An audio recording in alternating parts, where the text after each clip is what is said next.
Good evening, insomniacs, wanderers of the night, and those who feel the chill when the world is asleep. You have tuned into a series of stories that dwell in the shadows between memory and fear, where silence carries more weight than screams, and the consequences of a single choice ripple far beyond what the eye can see. Over the next several hours, you will walk with students, scholars, and ordinary people through twisted streets, cursed villages, haunted apartments, and the deepest corridors of their own minds. You will hear the whisper of wings, the echo of a last word, the shadow of a law that watches even when the world does not. These are not tales of sudden horror or senseless violence. They are stories that crawl under your skin, that linger when the lights go out, that make you question what you see, what you know, and what you choose to ignore. The river's debt. Dr. Alistair Finch had always spoken as though his words were stones being placed, one by one, into the foundations of something ancient and deliberate. His students often said he made even silence sound intelligent. But that evening, in the old lecture hall, the silence felt different, heavier, as though it were listening back.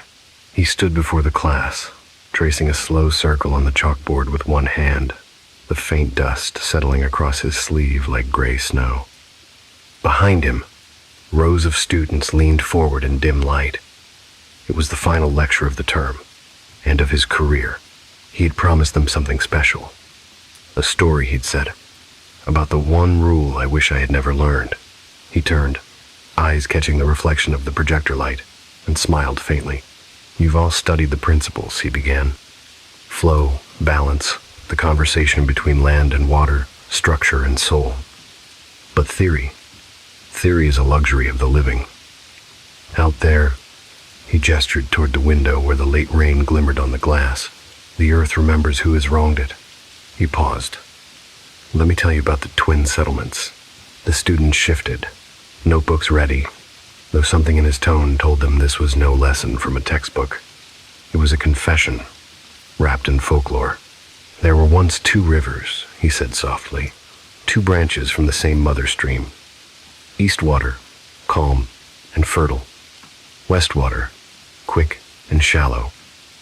Between them, a ridge of limestone, nothing remarkable, but both villages depended on the rivers, and when famine came, the rivers became gods to appease, or enemies to steal from. He leaned against the desk, folding his arms. I first learned of them during my apprenticeship, years ago. The story was buried in county records and old maps with missing dates. They called it the river's debt, a tale about the cost of survival and the geometry of guilt. Someone in the back laughed nervously. Finch ignored it. The famine struck in the third month of drought. Crops withered, wells sank into silence, and the people of Eastwater prayed to the current, offering small fish, carved wooden charms, even their firstborn crops. Westwater mocked them for it, until their own granaries emptied. He looked at his students one by one, as if testing whether they'd understand what came next. Desperation, you see, has a geometry too. It curves the straight lines of morality. It makes a man see another man as bread. The class grew still. Only the scratching of a pencil broke the hush. One night, a man from Westwater crossed the ridge to Eastwater, saying he'd found food, that he'd survived. His cheeks were full, his voice strong, but something was wrong with him. A stiffness in his eyes, a smell that clung to his clothes like iron and smoke. The people asked where he had found it, and he smiled, saying only, "The river provides." Finch let the phrase hang, almost lovingly. Days later, a woman from Eastwater saw him again. He was wearing a pair of leather shoes she recognized her husband's. He'd gone missing a week before, you see. Went to Westwater to ask for help. He took a slow breath. That was when the first stone was thrown, and when the first curse was spoken. The lights above flickered once. It was probably nothing, old wiring, aging bulbs, but it was enough for Finch to smile at the timing. Civilizations are built upon agreements, he said, and this one between the two rivers was broken with hunger. He closed his notebook. What came next was chaos. The villagers of Eastwater gathered torches and climbed the ridge at dawn. They said the ground trembled when they arrived, that the water from the western stream ran red. And when they opened the doors of the houses, they found no grain, no livestock, only bones, boiled clean, stacked neatly beside the hearths. The students were utterly silent now. One of them, a tall boy near the front, swallowed hard. "And the man who wore her husband's shoes?" the boy asked. "What happened to him?" Dr. Finch's gaze drifted toward the window. "They say he laughed when they dragged him out. Laughed and said they'd all eaten the same meal sooner or later. The river demanded balance. He was just the first to pay." "Yeah." He smiled faintly again, but it was different this time, like a man remembering something he wished he hadn't. "The villagers tried to cleanse themselves. They built shrines, burned their homes, moved away. But curses are sedimentary things. They don't vanish. They settle and wait." He turned back to the board and drew two lines that curved around one another like serpents. "This," he said, "is where we end tonight's lesson. Not because I'm finished teaching, but because this story never ended. You're sitting, right now, in a building raised on that very ridge, between the two rivers." Someone whispered. "You're joking." Dr. Finch smiled again, his chalk hovering above the board. "Am I?" He let the question linger, then set the chalk down gently. "Next week, when you go home for the break, take the northern road. Avoid the one that follows the water. The ground remembers more than it forgives." And with that, he gathered his notes and stepped away from the podium, leaving the faint scent of chalk and damp paper behind him. The students lingered long after he'd gone, uncertain whether they had just attended a lecture or a warning. Outside, beyond the windows, the campus lamps glowed faintly through the mist, reflecting on the small stream that wound along the university's edge. The same stream that locals still called, in hushed tones, Eastwater. The famine began the way all ruin does quietly. No one noticed when the river slowed, its surface thickening like old glass, the current dragging weeds in lazy circles. By the time the villagers of Eastwater realized the fish had vanished, their children's bellies had already begun to hollow. Dr. Finch's voice, though calm, seemed to carry the weight of a man who'd seen this story play out before. His students leaned forward as he spoke, notebooks forgotten. In the old records, he said, they described the drought as if it were a personality. It watched them. Each week, the river receded by another hand's width, as though retreating from the sins of the people. The soil cracked open like dry skin. The sky remained a clear, cruel blue for 49 days. He paused. "That number matters. In geomancy, 49 marks a full cycle of death." They continued. "The people of Eastwater tried to endure. They boiled roots, dug up bark, crushed river stones into paste, believing that perhaps something in the earth could sustain them. But the river gave nothing back. And when people begin to starve, their minds shrink faster than their stomachs. They stop dreaming. They stop believing. They start whispering. One night, someone whispered that Westwater still had grain. It began as gossip, a rumor passed in the marketplace where nothing was left to sell. But then a boy came back from the ridge with mud on his boots and said he'd seen smoke from the chimneys there. "They're eating," he swore. "I smelled meat. Meat." That word spread faster than fire. Dr. Finch lowered his gaze. "They say that, in desperate times, the gods will test the living with the simplest question: what will you sacrifice to survive?" Westwater answered. A week later, a man from Westwater arrived in Eastwater. He wore a thick coat and walked with the confidence of someone untouched by hunger. His face was ruddy, his step steady. When the villagers asked how he had survived, he smiled with cracked lips. "The river provides," he said. The phrase unsettled them. He stayed that night in the communal hall, and though they shared their last bowl of boiled roots with him, he hardly touched it. He said nothing of what he'd eaten, only that his people had learned to listen to the river's demands.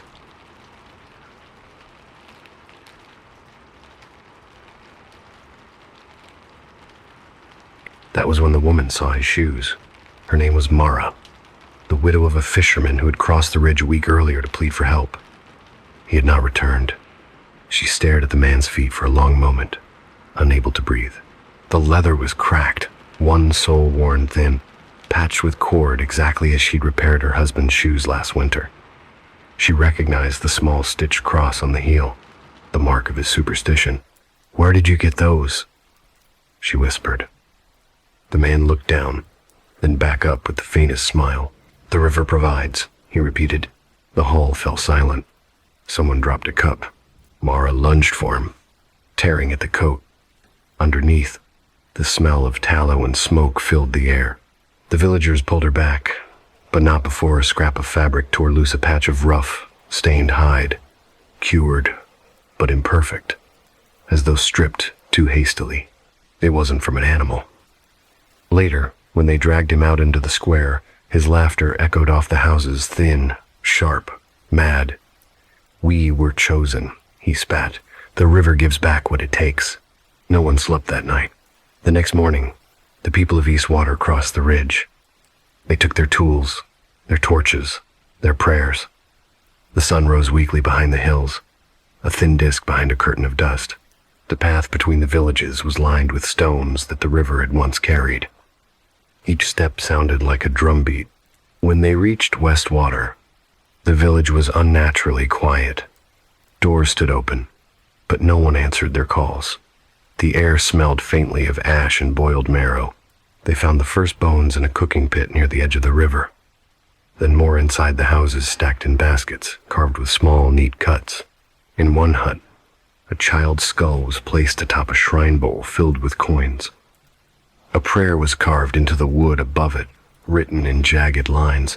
"The river knows the balance." Finch's voice trembled just slightly. That inscription was real. Archaeologists recovered the wood in the 1,970 seconds, preserved under layers of clay. The cuts were consistent with human remains. The site was declared inconclusive. He let that word hang, bitter and hollow. The class didn't move. Some looked sick. One student whispered, "Why would they do that?" Dr. Finch gave a tired smile. "You're assuming they had a choice." He returned to the lectern, resting his palms against the wood as if steadying himself. "The story says the Eastwater villagers tried to burn everything they found. They dragged the survivors out and demanded the truth. But starvation twists truth into something unrecognizable. Those who lived spoke of bargains voices in the current, promises that if they fed the river, it would feed them in return." "And then?" another student asked. Finch's eyes flicked toward the dark window. "And then Eastwater took what remained of Westwater and cast it into the river. The current accepted it all.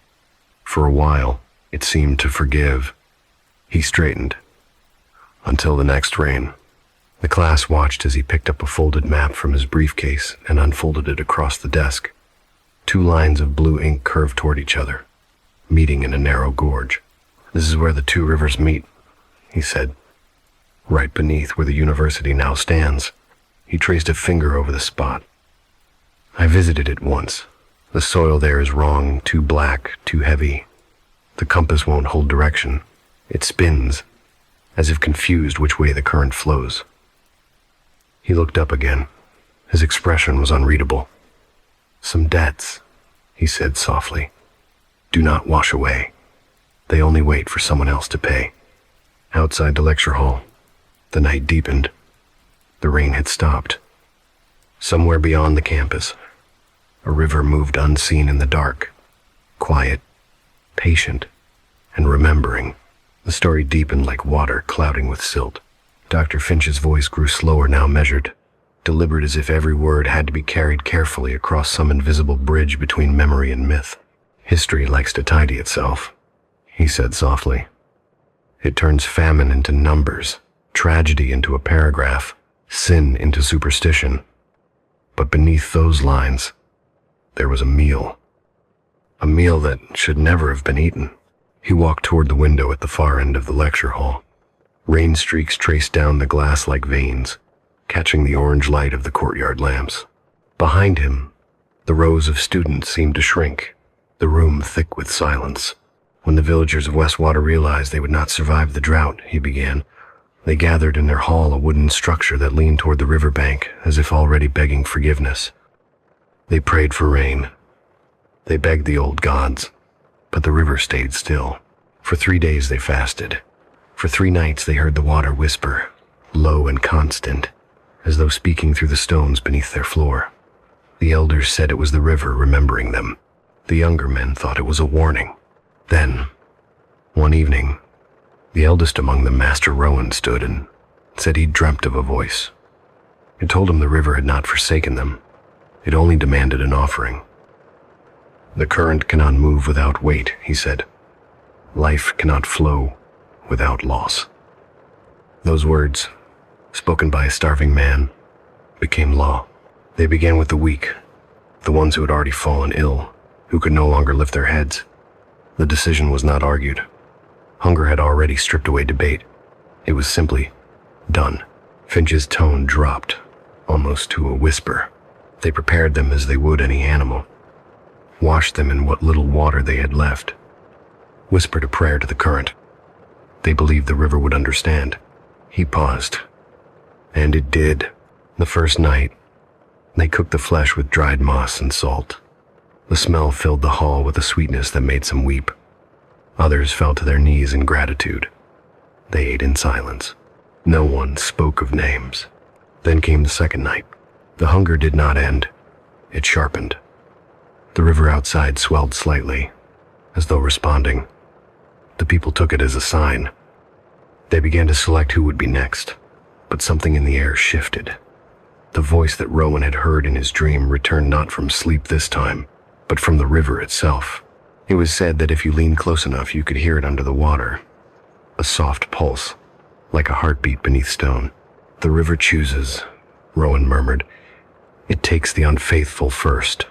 And so, they waited to see who the river would take. The man who stumbled first was Elder Callum, a devout worshipper of the old gods.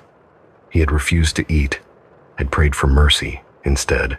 When he fell to his knees, gasping, his mouth foaming white, the others said the river had marked him. By dawn, he was gone. When they found his body near the water's edge, it had been stripped clean, no blood, no torn flesh, just pale bone, as if something had swallowed him whole. Finch's fingers traced an invisible line along the desk before him. That was when the river began to feed them back. Each time they offered flesh, the next morning, fish returned to their traps. Fat, glistening, alive. They believed it was balance. They believed it was forgiveness. He looked up. It was neither. The students listened without moving. One girl had her hand over her mouth. Dr. Finch turned away from them, his reflection caught in the darkened window pane. It's a pattern you see often in places that drown, he said quietly. People think the river takes what it needs, but rivers are not gods. They are memories. Once they learn a ritual, they remember it. The famine lasted 70 days. By the end, the people of Westwater had built a shrine on the riverbank from the stones of their dead. They carved lines in the rock shaped like ripples, and in the center, they buried the bones of the final sacrifice, a woman, said to have volunteered. Her name was lost, but the story calls her the River Bride. The rains returned the next morning. Finch turned back to the class. The flood washed away everything. The houses, the tools, the shrine. Only the current remained. He opened his briefcase and drew out a thin stack of photographs, black and white, curled at the edges. These were taken during the first excavation of the site in 1968, he said. Notice anything strange? The photos showed cracked soil, broken pottery, and what looked like fragments of rib cages intertwined with fish bones. In one, a ring of stone surrounded a depression in the earth, as if once marking a fire. But in the center of the photo, almost invisible, was a pattern of darker soil in the shape of a human silhouette. The researchers thought it was water damage, Finch said. But it wasn't. The discoloration came from minerals, iron, calcium fused into the clay. It was as if the ground had absorbed someone entirely, leaving only a trace, like the river's version of a gravestone. He leaned on the desk. When they dug deeper, the soil began to ooze moisture, even though the area hadn't seen rain in months. They stopped the dig that same day. No one in the room spoke. The hum of the lights seemed louder now, their soft flicker stretching into the silence. Finch smiled faintly, though it did not reach his eyes. "You see," he said, "it's easy to call them savages, to condemn them for what they did. But we build our cities on their ruins. Our water still runs through their bones. And every time a drought comes, the earth remembers the taste." He looked down at the compass on his desk, the old brass one he always carried. The needle trembled, then began to spin, slow but steady, as though caught in an unseen current. "I told you," he murmured half to himself. "Some debts don't vanish." One of the students whispered, "Dr. Finch, are you saying the curse is real?" He didn't answer right away. He simply closed the compass and slipped it into his pocket. Then, almost gently, he said, "I'm saying that if the ground beneath your feet has ever been fed with blood, you should think twice before calling it cursed. You might just be standing on something that's still hungry." He turned off the projector light. The glass in the window darkened completely, and, for a fleeting moment, it looked as though the reflection staring back wasn't his. The outline was the same, but the eyes, those eyes, seemed older, wider, and rippling like water disturbed by breath. The room exhaled as if it had been holding its breath the entire time. And then Dr. Finch said quietly, "Next lecture, we'll discuss the aftermath, the madness that followed once the rains came. Because as you'll see, the river doesn't just take life, it keeps it." The wind that swept across the hollow valley that once held the twin settlements had changed. It carried no scent of soil or reeds anymore, only dust, faint and gray, tasting of bone. Dr. Alistair Finch stood at the edge of what used to be the riverbank, though now it resembled more of a scar-dry, cracked and glittering faintly under the overcast light. He traced the brittle earth with the toe of his shoe, muttering to himself. East water, west water. Two halves of a current that refused to flow together. The excavation site behind him was silent. Students had long since packed their tools, spooked by the things they said they'd seen in the night. Faces in the waterless channel, reflections with eyes too still, too knowing. Only Finch had stayed behind. His obsession had tightened around him like a noose. He knelt and pressed a hand to the ground. The soil was unnaturally cold. "Curse," he whispered, "or consequence." And he thought of the old stories he'd been told, of how the famine had driven them to desperation, how betrayal had led to blood. He could almost see it now. Men with sunken cheeks, their eyes burning with hunger and guilt, dragging the bodies of their neighbors into the night, whispering apologies to the dark, and then the silence afterward, the silence of realization. When dawn had broken, they said, the survivors had begun to harden from the inside out. Skin first, then sinew, then bone. Their screams had choked mid-breath as their jaws froze open, turning to grotesque statues of agony. At first, the villagers of Eastwater thought it justice, a punishment from the river for the sins of Westwater.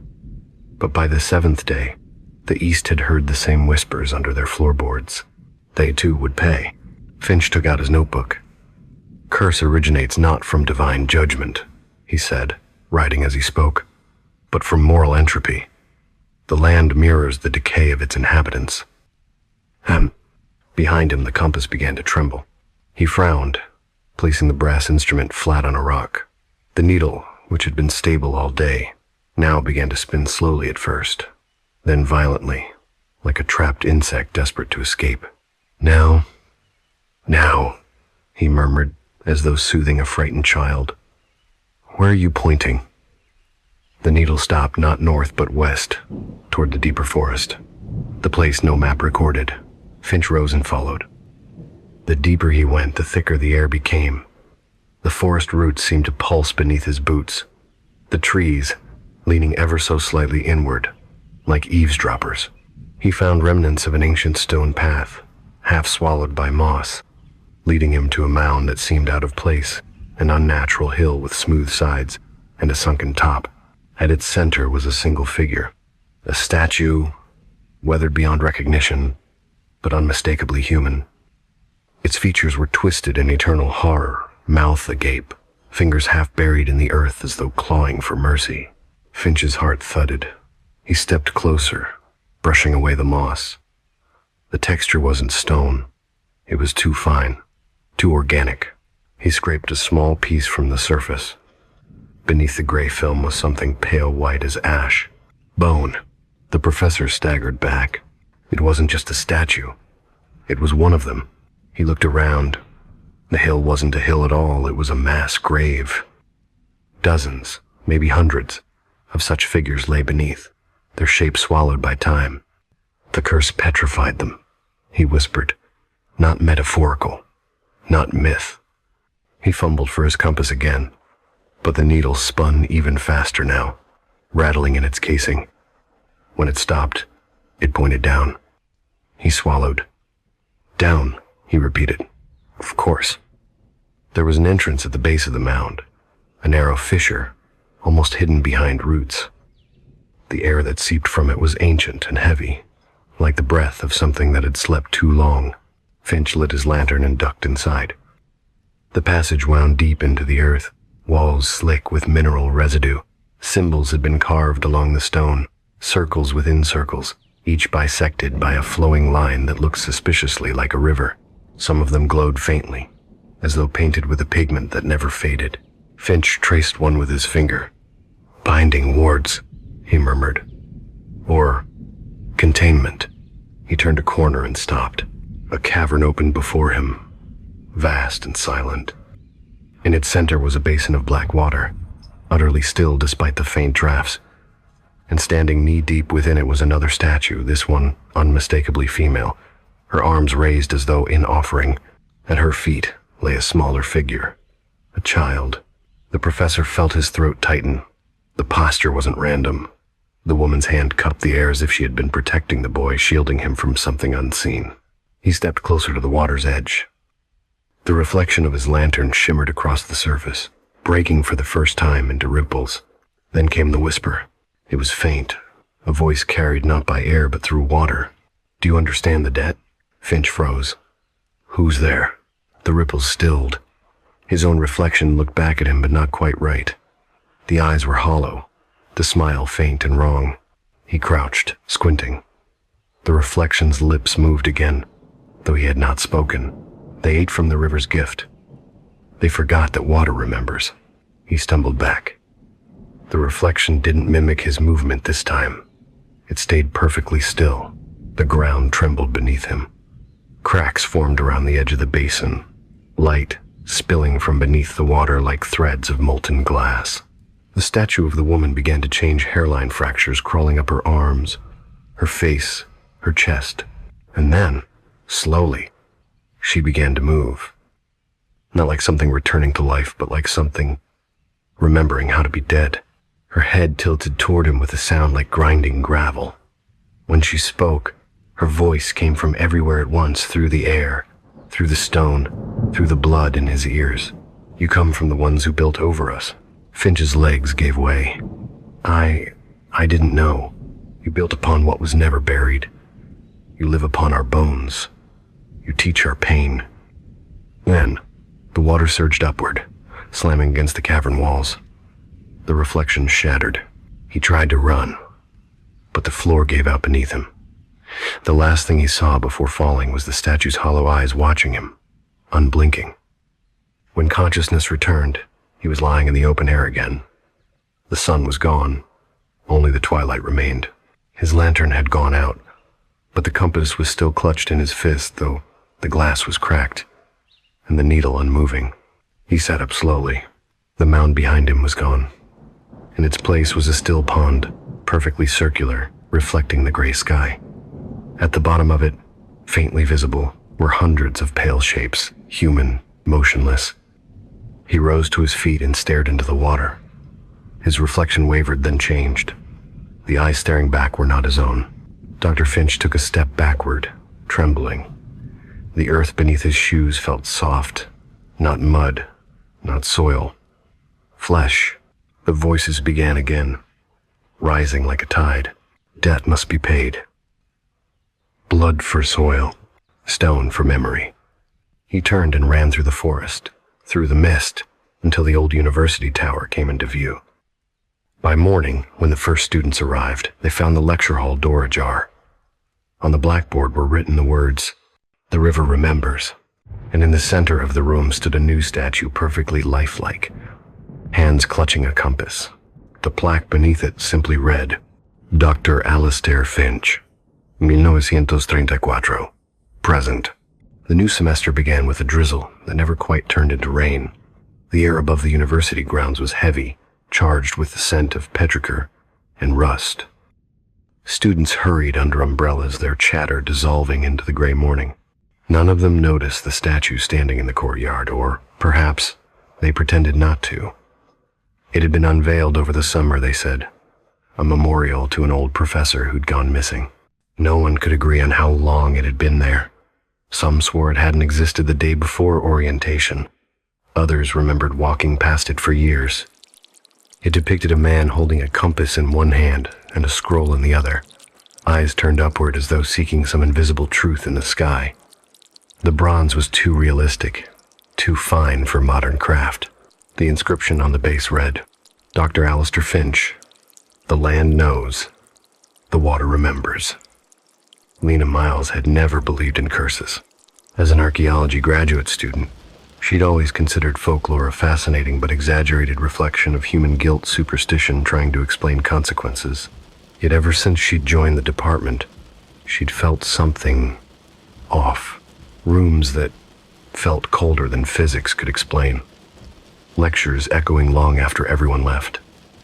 The faint metallic smell in the soil samples taken from beneath the west wing where the foundation had cracked in a strange, circular pattern. She'd been assigned to catalog Finch's notes after his disappearance. The boxes filled her entire office. Weathered leather journals, brittle sketches, soil charts, annotated in obsessive looping handwriting. But one entry in particular refused to leave her mind. If the compass spins without direction, the land below is alive. That phrase. It appeared in nearly every journal, written over and over as though Finch had been trying to convince himself of it. And then, the final line from his last notebook. The debt was not to be forgiven, only transferred. Transferred. Lena found herself whispering the word late at night, trying to decide what it meant. The first sign came 3 weeks into the term. During a morning lecture, the bronze compass on the statue began to turn. No one noticed at first until a student sitting nearby screamed. The needle was spinning so fast, the glass began to smoke. Campus security cordoned off the area, claiming chemical oxidation. Professors whispered about vandalism, but the geology lab found no residue, no heat source, no explanation. Lena, however, knew it was no prank. That night, she stayed late in the archives, tracing Finch's field maps. On one of them, a faint ink drawing of the twin settlements, she noticed a small circle at the center of the river, drawn in red. Next to it, a single word, ours. Her breath caught. It wasn't his handwriting. The ink was newer. The following evening, Lena took Finch's compass from storage. It shouldn't have been there technically. It was university property, part of the unsolved investigation. But something about the object called to her. Its brass casing was warm, almost pulsing faintly against her skin. When she held it near the map, the needle began to twitch. Not toward north, but toward the southwest, past the main buildings, down toward the riverbed that marked the edge of campus. The place where, decades ago, the settlements of East and West Water had drowned beneath a redirected flow. She followed. The night was cold and windless. The dried channel stretched before her, lined with stones like vertebrae of something ancient and enormous. The moonlight pooled in the cracks, turning the landscape into a skeleton. The compass needle pointed to the center of the old bed. There, half buried in mud, she saw a shape. It was small, round, metallic. She knelt and brushed away the dirt. The compass in her hand stopped moving, as though frozen in fear. Beneath the soil lay another compass identical to hers, but its lid was engraved with something new. Debt fulfilled. Her pulse quickened. She picked it up. The instant she touched it, the air shifted.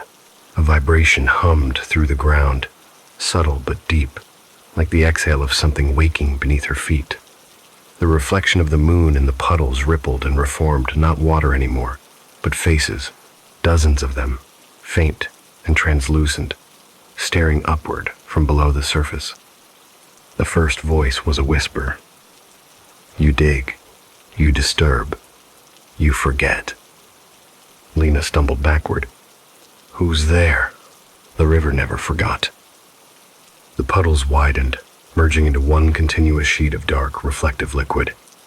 Her own reflection appeared, then changed. The eyes staring back at her were hollow, milky, and terribly old. From the reflection's chest, something moved a pulse, like a heartbeat made of light. The compass in her palm began to glow. The needle turned, not toward the water, but toward her reflection. Then, slowly, it began to sink, pulling her hand with it. No, she whispered. Stop. The pull grew stronger. She tried to drop the compass, but her fingers wouldn't release. Her reflection reached upward, and for a heartbeat, she felt another hand close around hers, cold and porous, like stone, soaked in river water. She screamed. The world went white. When she opened her eyes, she was standing in a place that wasn't night and wasn't day.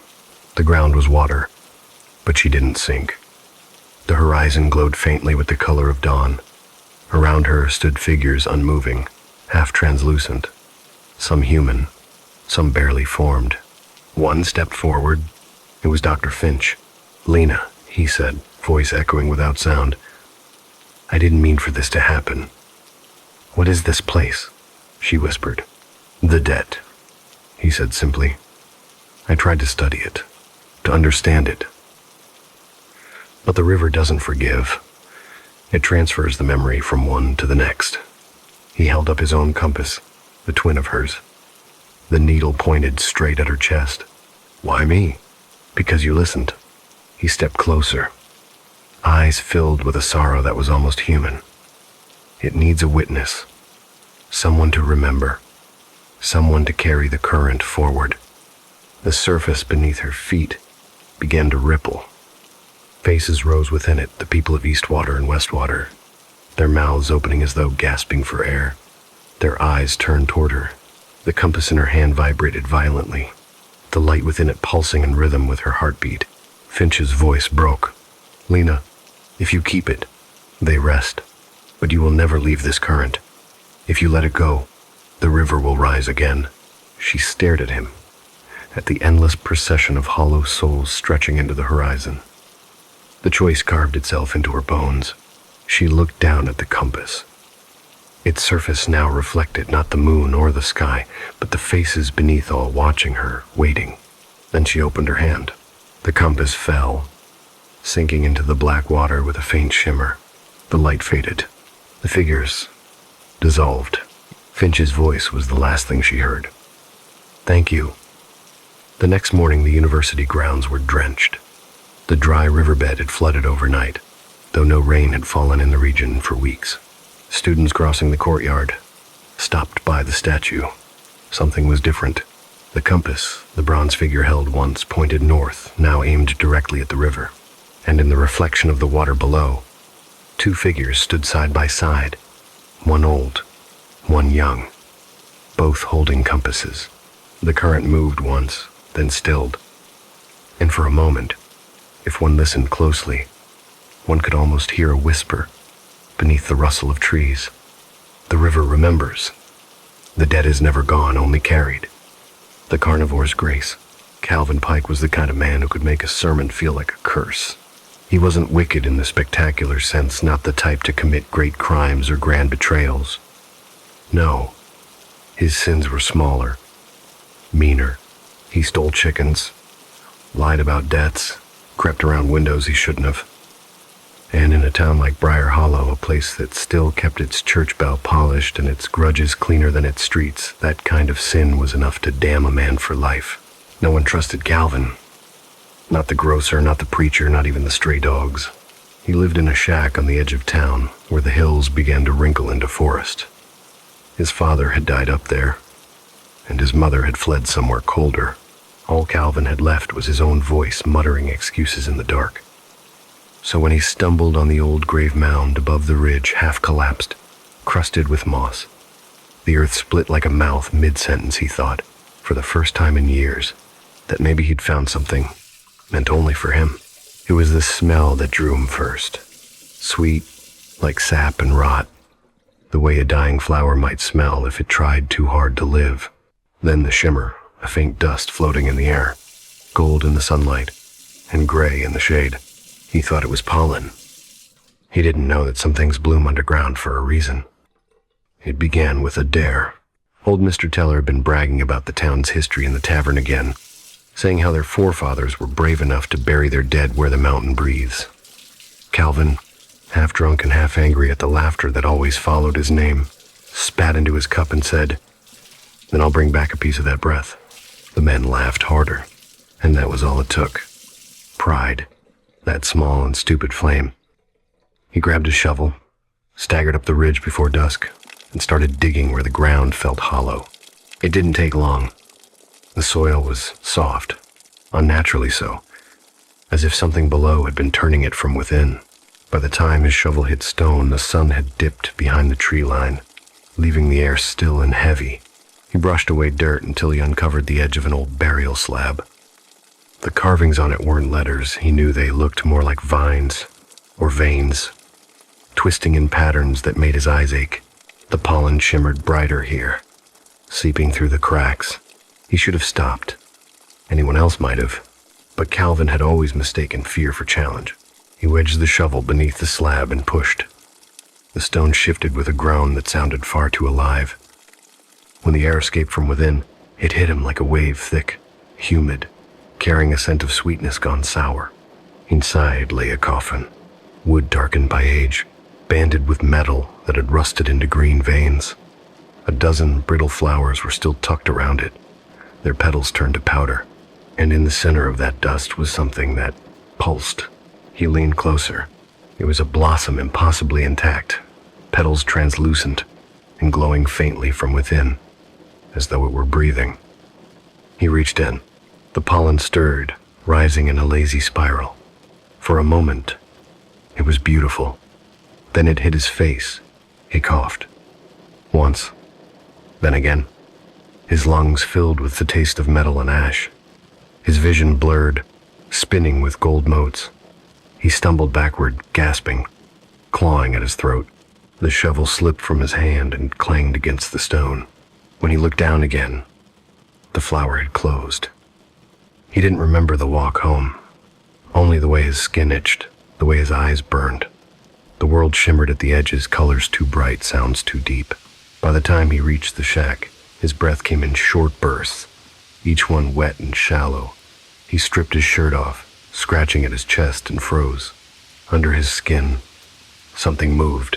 Tiny threads, pale and pulsing, curled like roots across his ribs.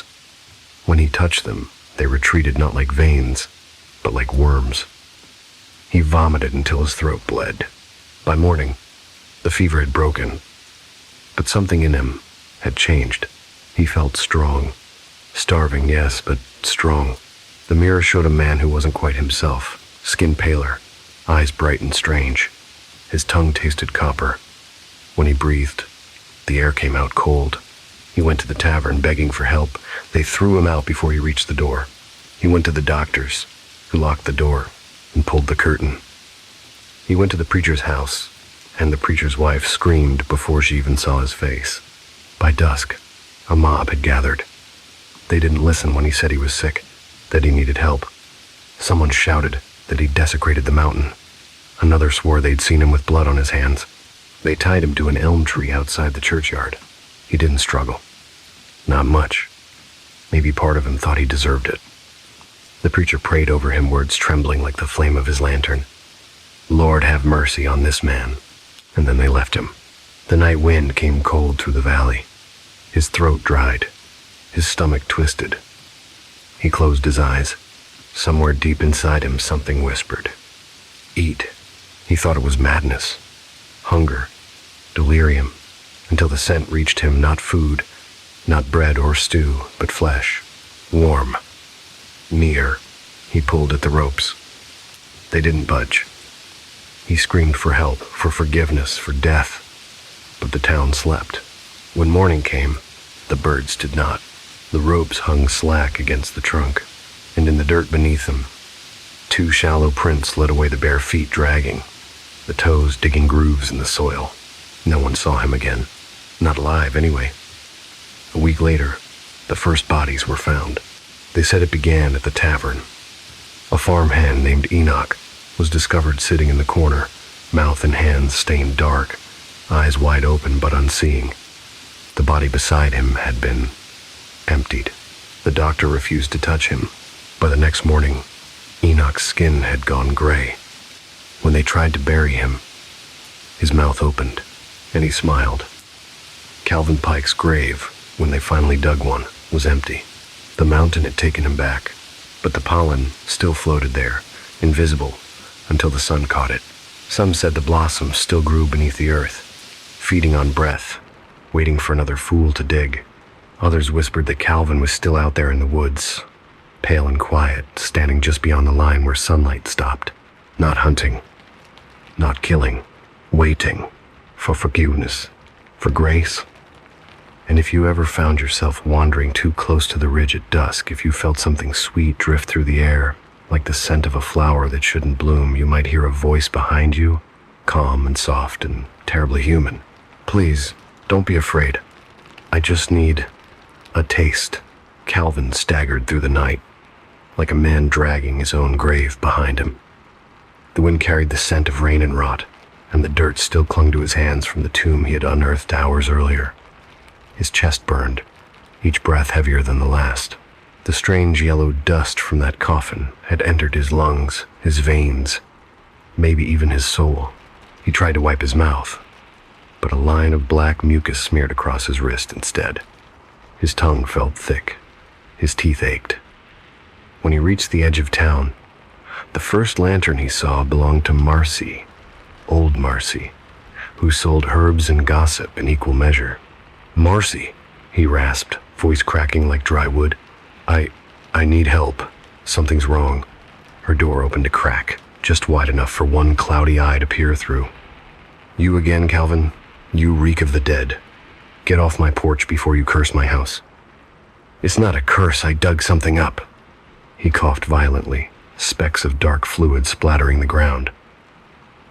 There was dust. I can't breathe right. Please." Marcy slammed the door. Others saw him stumble past the butcher, the preacher, the blacksmith, and all turned away.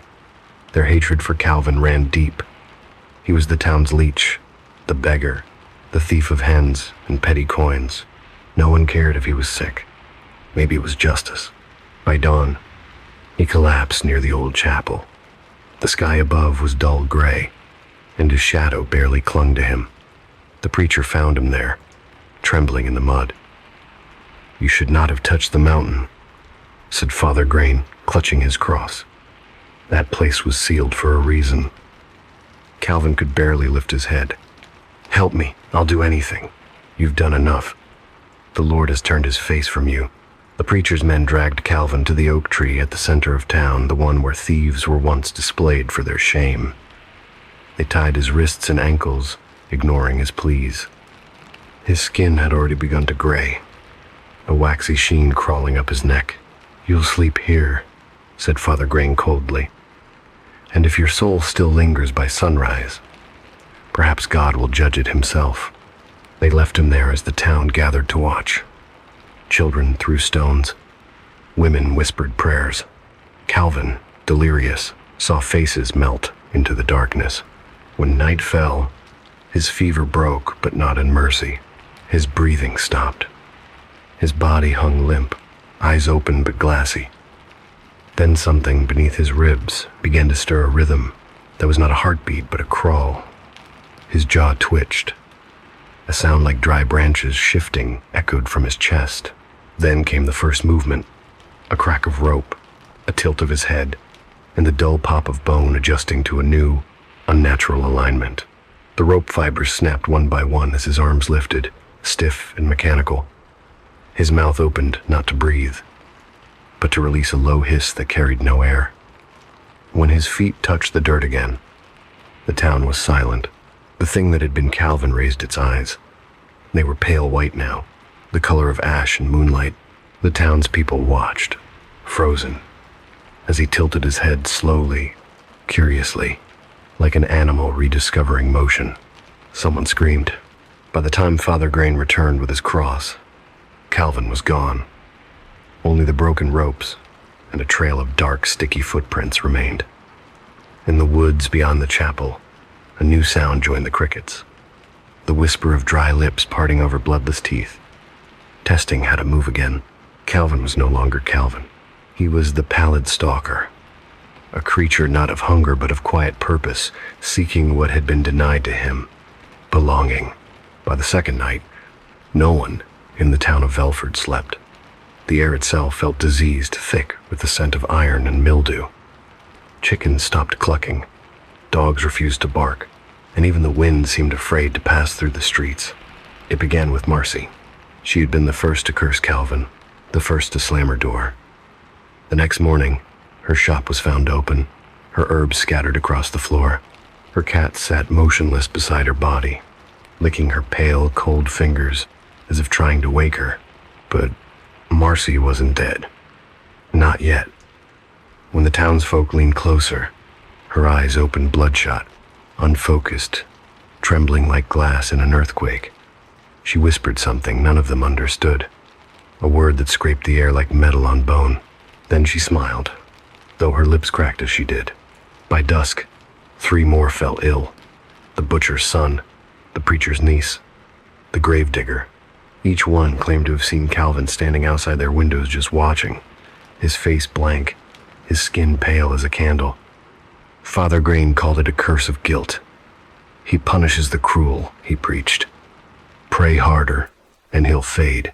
But the prayers only made things worse. The infected didn't die quickly. First came the shaking, violent spasms that broke their teeth and left them bleeding from the gums. Then came the hunger, not for food, but for the scent of breath, of warmth, of life. Their neighbors locked them inside their homes. But by midnight, the town echoed with soft thuds, the sound of bodies moving against doors, fingers clawing against walls, and in every window, a pair of dim red eyes began to bloom. No one screamed anymore. They all knew sound was dangerous. The creatures were drawn to it each step, each whisper, each prayer. By the third night, the infection had taken half the town.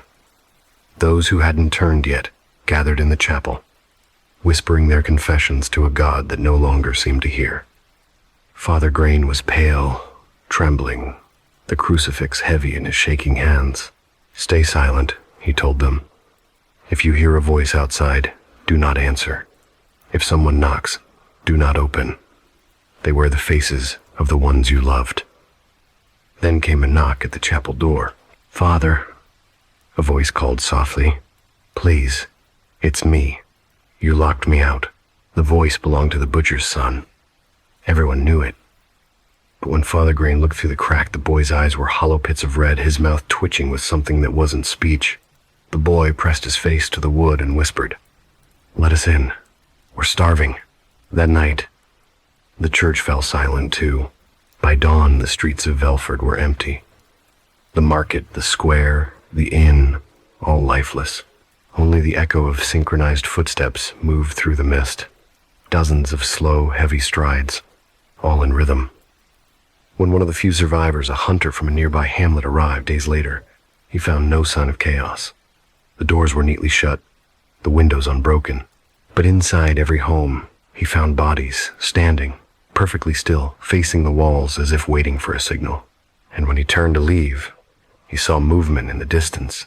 A man, tall and pale, walking at the head of a procession. Behind him, the townsfolk followed, barefoot, silent, their skin white as bone dust. The hunter couldn't move. The figure looked at him not with anger, not even malice, but with a terrible calm. Calvin raised a hand, the same hand that once held a shovel, and pointed back toward Velford. The message was clear. "Leave them. They are mine." The hunter ran until the woods swallowed him whole. No one ever returned to that town again. But sometimes, travelers say, when the fog rolls thick across the valley, you can see pale shapes, standing among the trees still, waiting, as if guarding the graves of their own damnation. The valley had changed.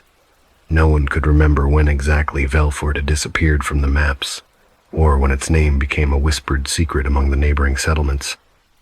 The county officials insisted it was nothing more than a precautionary measure quarantine, they called it. But the older villagers, those who had lived their lives in the shadows of the valley's cliffs, knew better. They had seen the way the fog clung unnaturally to the ridges, how the wind carried voices that were not carried by anyone.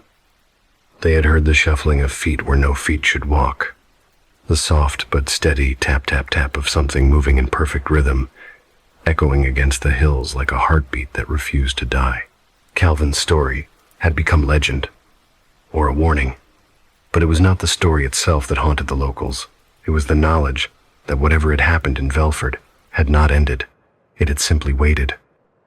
And now, with the valley barricaded and abandoned, it waited still, patient and silent, beneath layers of earth and fog. By the time the first official sealing of the village was carried out, soldiers had arrived in uniformed squads, armed with axes and ropes, carrying barrels of lime and crates of explosives.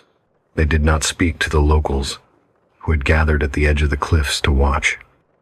And they were silent among themselves, too, their faces drawn, eyes darting into the mist, as if anticipating something that would rise to meet them. The roads were blocked, the bridges destroyed, and the forested paths salted and scorched. Every effort was made to erase Velford from the world, but Velford has a way of refusing erasure. The first night of the operation, Private Kane, a young soldier with a nervous habit of biting the inside of his cheek, was tasked with patrolling the perimeter. From the ridge, he could see the faint outlines of the village's old structures beneath the rolling fog, half swallowed by shadows. And then he saw the lights. At first, they were single points, flickering like lanterns, though the village had been abandoned for weeks. Then more appeared, swaying gently in the fog, moving in patterns that made no sense. Kane squinted, trying to discern shapes behind the mist, and it was then he noticed the uniformity. The steps. The lanterns moved with a rhythm, rising and falling in time as if they were marching to a single conductor's cue. He called out, his voice trembling. "Lieutenant, there's something." The reply never came. By dawn, Kane was found kneeling at the barricade, his rifle discarded beside him. His eyes were wide and bloodshot, his lips moving continuously, repeating one word over and over, as if in prayer or in torment. "Home, home, home." The men who found him swore he had not been whispering into the wind. He was listening to it, and it spoke back. The soldiers tried to dismiss it as a hallucination, fatigue, fear, superstition. But even the officers could not deny the sounds, the synchronized footfalls, the movement of lanterns, the faint tapping on the walls of the barricade, as if hundreds of invisible hands were tracing the outlines of doors, windows, and cobblestones that no longer existed. They burned crosses into the timber, salted the earth, whispered prayers in languages older than the town itself. They brought in priests, exorcists, geomancers, experts in curses, in the unseen, yet nothing altered the rhythm. Night after night, the footsteps came, steady and unyielding, circling the village as though patrolling. The valley, for all their efforts, remained alive, with a strange, patient consciousness. Years passed. Maps were redrawn. Velford became a cautionary tale, the kind you tell to children who wander too far from the hearth. The government issued strict orders. No trespassing, no survey, no photography. Yet stories never die. Drones sent to capture aerial footage reported interference, static, signal loss, and sometimes the briefest glimpse of structures that had been demolished or buried decades ago. Then came the engineers. A small team, sent quietly under the auspices of a new expansion project, tasked with surveying the western ridge. They set up camp near the mouth of the sealed road, the fog pressing against their lamps like living, cold fingers. On their first night, they laughed nervously over rationed tea, recounting ghost stories from the villages below. But when darkness fell, their laughter died. It began with a sound, a soft, deliberate tapping from the direction of the buried town. Tap, tap, tap, as though someone, or something, were counting the hours, the minutes, the very breaths of the living. Then came a flicker of light, like lanterns, tiny and blue, rising and falling in impossible patterns. The engineers, rational men with instruments and maps, felt their stomachs tighten. They took readings. Nothing. No heat, no movement, no trace of human life. And yet, the lights moved, as if alive. By the second night, one of the team, a young woman named Eleanor, swore she could hear whispers, soft, just beyond comprehension, blending with the wind. She heard names of people she had never known, of friends she had lost, of faces long forgotten. Each whisper seemed to draw her closer to the fog, to the village below, to the rhythm that never ceased. They tried to leave. The truck would not start. Tools refused to function. Compasses spun wildly, and every clock in the camp slowed, then stopped. It was as if time itself had become a part of Velford, bending, twisting, trapping them in a loop that mirrored the eternal patrol of its ghostly inhabitants. By the third night, panic had set in. The tapping had grown louder, the footsteps multiplied, circling the camp at impossible angles.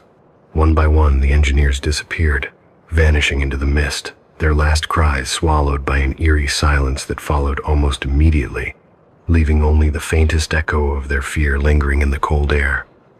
Only Eleanor remained, huddled in the wreckage of what had once been a supply tent.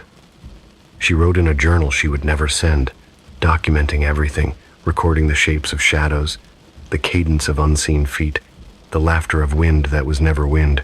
On the fourth night, she heard it clearly, the word, whispered, then repeated, then joined by hundreds of unseen voices, all perfectly synchronized. Home, home, home. It was not a call. It was an invitation, a promise, a judgment. Eleanor did not resist. She walked into the fog, and the valley accepted her, folding her into the rhythm of its own existence. The sealed village remains, buried under earth, fog, and silence, yet alive in ways that cannot be measured, mapped, or understood. Travelers along the ridge, if they are foolish enough, sometimes hear faint tapping, almost polite, almost human. Lanterns flicker in the fog, moving in patterns too precise to be random. And if you listen closely, if you dare to stop breathing long enough to hear beneath the wind, you might hear a chorus of voices, soft but insistent, calling across centuries of soil and stone. Home. Eleanor had not seen the sun in days, perhaps weeks. The fog of Velford had a way of swallowing time, folding minutes into hours, hours into days, until the world beyond the ridge became irrelevant, distant, and almost imagined. She walked with measured steps, guided by a rhythm she could not resist. Every leaf that whispered under her feet, every branch that brushed her arms, seemed to move in time with something older, something patient. The valley did not hurry. It did not chase. It simply waited, and those who entered its heart learned quickly that the valley's patience was both infinite and inescapable. Behind her, the remnants of the engineering team had vanished. Their shouts, their cries, had become echoes embedded in the soil, recurring in moments when the fog pressed too close, when the wind carried the wrong tone. Eleanor could feel the weight of them, not bodies, not shadows, but intentions. She was not alone, though no one could see them. The valley had a memory, a consciousness that absorbed the living and made them part of its pattern. Each step she took reverberated with the steps of those who had come before, those who had been swallowed, and those who had come after. The fog thickened, turning the world into a silver void. Shapes began to emerge, hints of houses buried beneath moss and time, fences bent and broken but still standing upright, windows gaping open like watchful eyes. Eleanor's heart began to race, not with fear, but with recognition. She had seen these things before in her dreams, or perhaps in memories that were not entirely her own. The valley remembered her, as much as she now remembered it. Then she heard the tapping. It was subtle at first, a faint echo that blended with the wind, but then it grew, steady, deliberate, footsteps, Precise, measured dozens, maybe hundreds, all moving in perfect unison. Eleanor turned, expecting to see the ghouls, the pallid stalkers, the remnants of Calvin's curse. Yet there was nothing. No figures, no faces, no forms that could be named. Just the rhythm, the insistence, a drumbeat that seemed to emanate from the soil itself. She knew, in that moment, that the valley had been waiting for her. The path ahead widened into a clearing, though the fog made it impossible to discern its true size. Eleanor's boots pressed into soft, damp earth, and she felt something strange, an unnatural warmth, a pulse beneath the ground. The remnants of the village were there, stones stacked to form walls, chimneys collapsed but still standing in proud defiance, wooden beams twisted but rigid. And then she saw the figures, not human, not entirely. They moved with a grace that was both mesmerizing and terrifying. Their skin was pale, stretched tight over lean frames, their eyes glowing faintly red beneath the fog. And yet they did not attack. They observed. They waited. They seemed to recognize her, and in that recognition, Eleanor felt an unnameable relief. She understood, suddenly, that they were not mindless. They were bound, tethered by a force older than any living memory, guardians of a curse they did not choose but could not escape. One of them stepped forward, taller than the rest, and as it approached, Eleanor felt the pull of something she could not resist.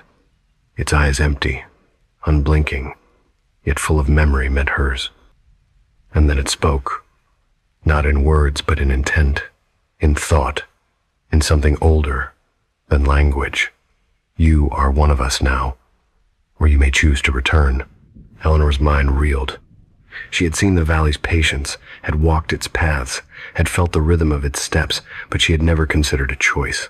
The footfalls of the dead, the whispers of the lost, the tapping of the unseen, they were all invitations, commands, and warnings at once.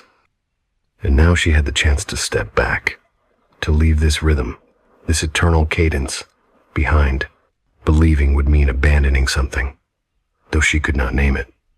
The pallid stalkers, the engineers, the echoes of Calvin, they were part of the valley now, inseparable from its pulse. Could she step away without being absorbed, without becoming another node in the valley's memory?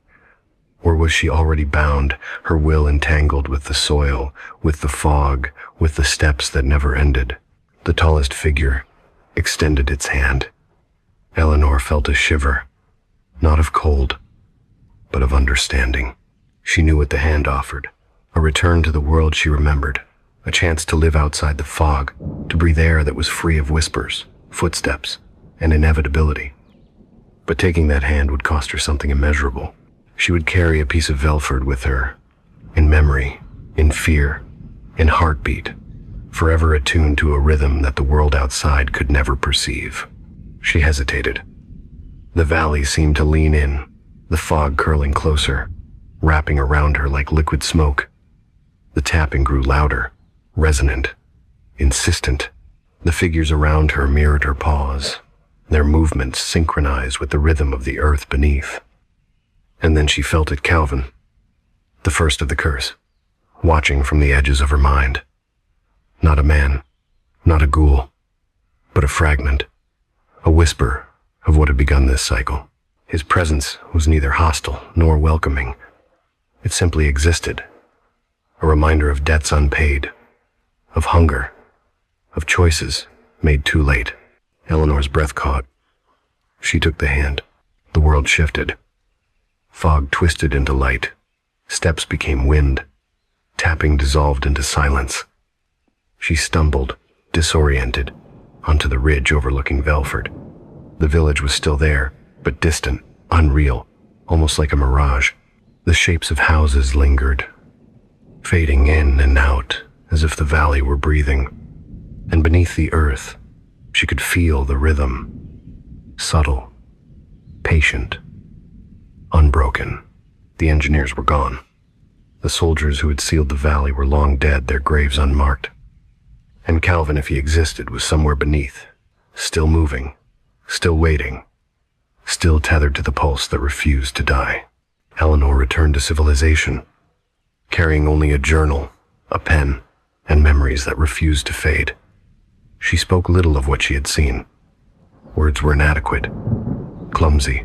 No one could understand the cadence, the tapping, the voices that called in her dreams.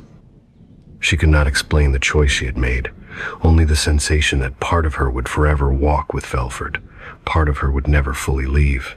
Even years later, on nights when the wind blew from the valley, she would hear it, the subtle tap of invisible feet, the rhythmic murmur of voices just beyond comprehension, echoing in the distance. Sometimes, she thought she saw shapes in the fog, glimpses of figures, tall and pale, moving with deliberate purpose, as though performing a patrol she could never join but could never leave behind.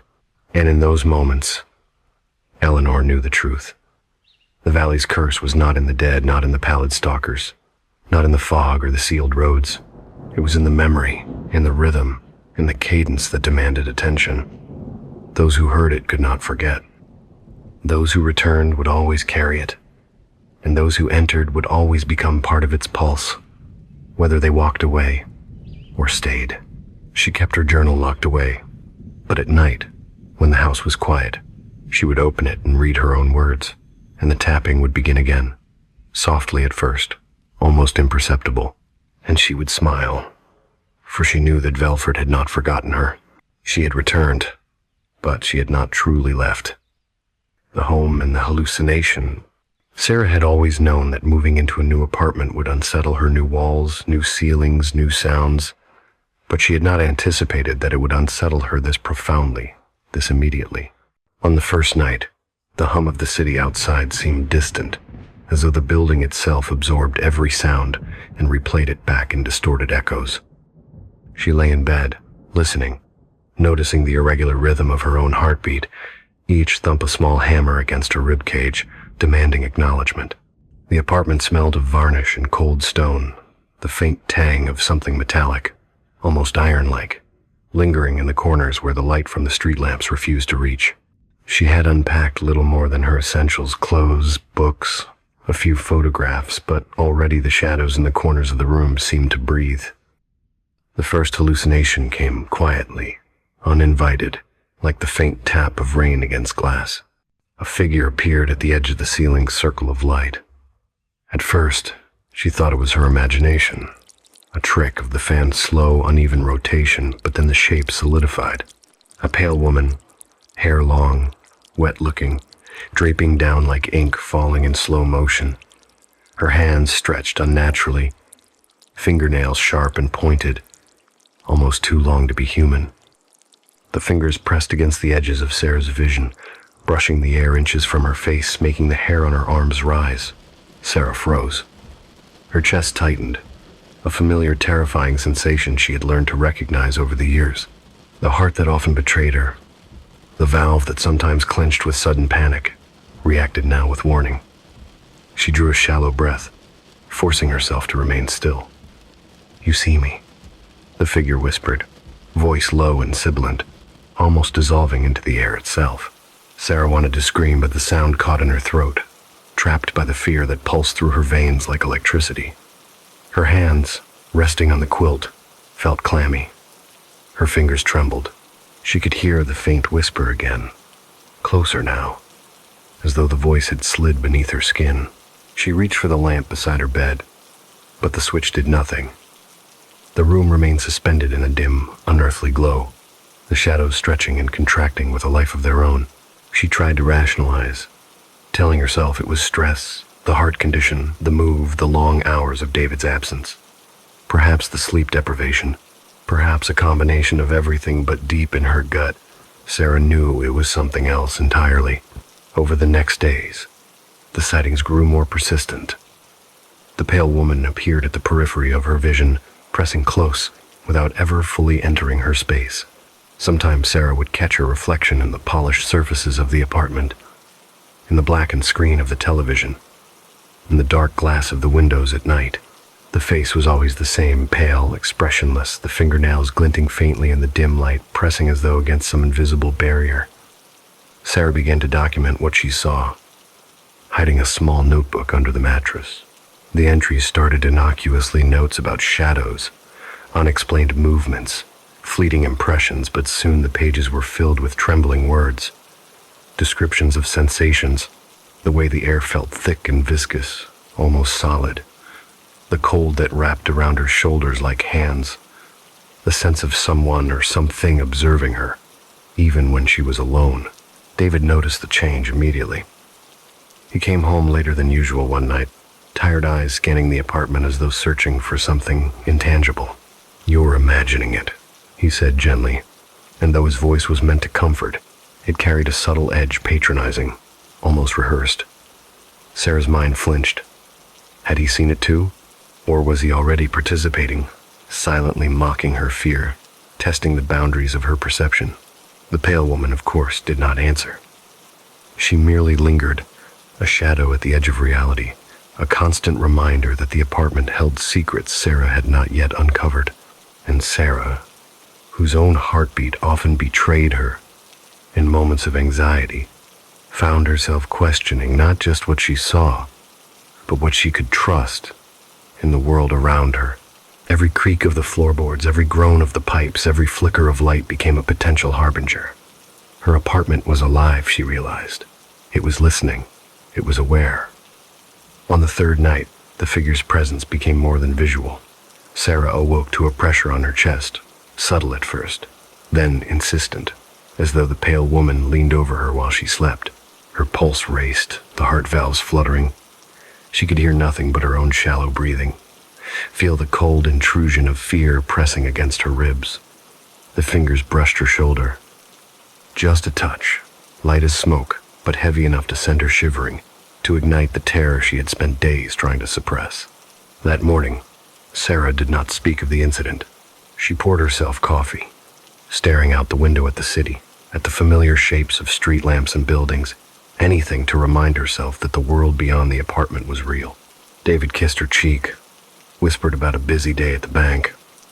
She nodded, smiling faintly, but the image of the pale woman lingered, pressing in the corners of her vision, her long fingernails glinting, her eyes empty, yet knowing. Sarah began to sense the pattern. The hallucinations were not random. They circled her, approached her at specific moments, always near the edges of her perception. The apartment, she understood, was not just a space to live in.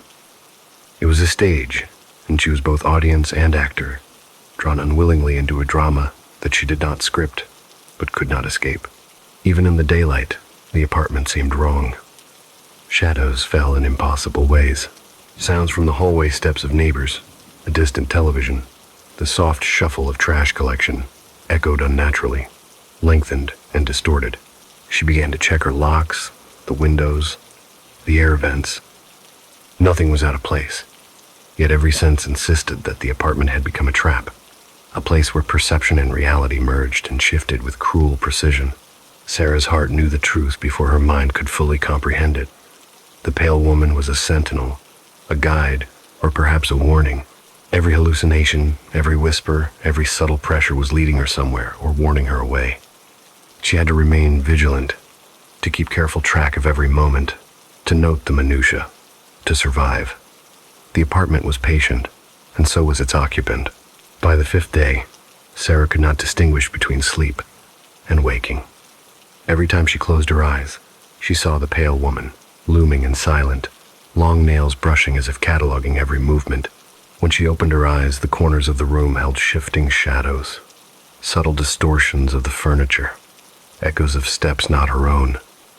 She realized that she had entered a rhythm dictated by the apartment itself, one she could neither control nor ignore. And yet, even in the midst of fear, a stubborn ember of clarity remained. Sarah knew she had to uncover the truth. The apartment, the past, the pale woman, and ultimately David. There was a connection, hidden and deliberate, that tied the hallucinations to her life, her history, and perhaps to the very walls around her. It was a truth she would have to confront, a reality she would have to endure, and a danger she would have to face alone. As night fell once again, Sarah sat on the edge of the bed, notebook in hand, heart racing but determined.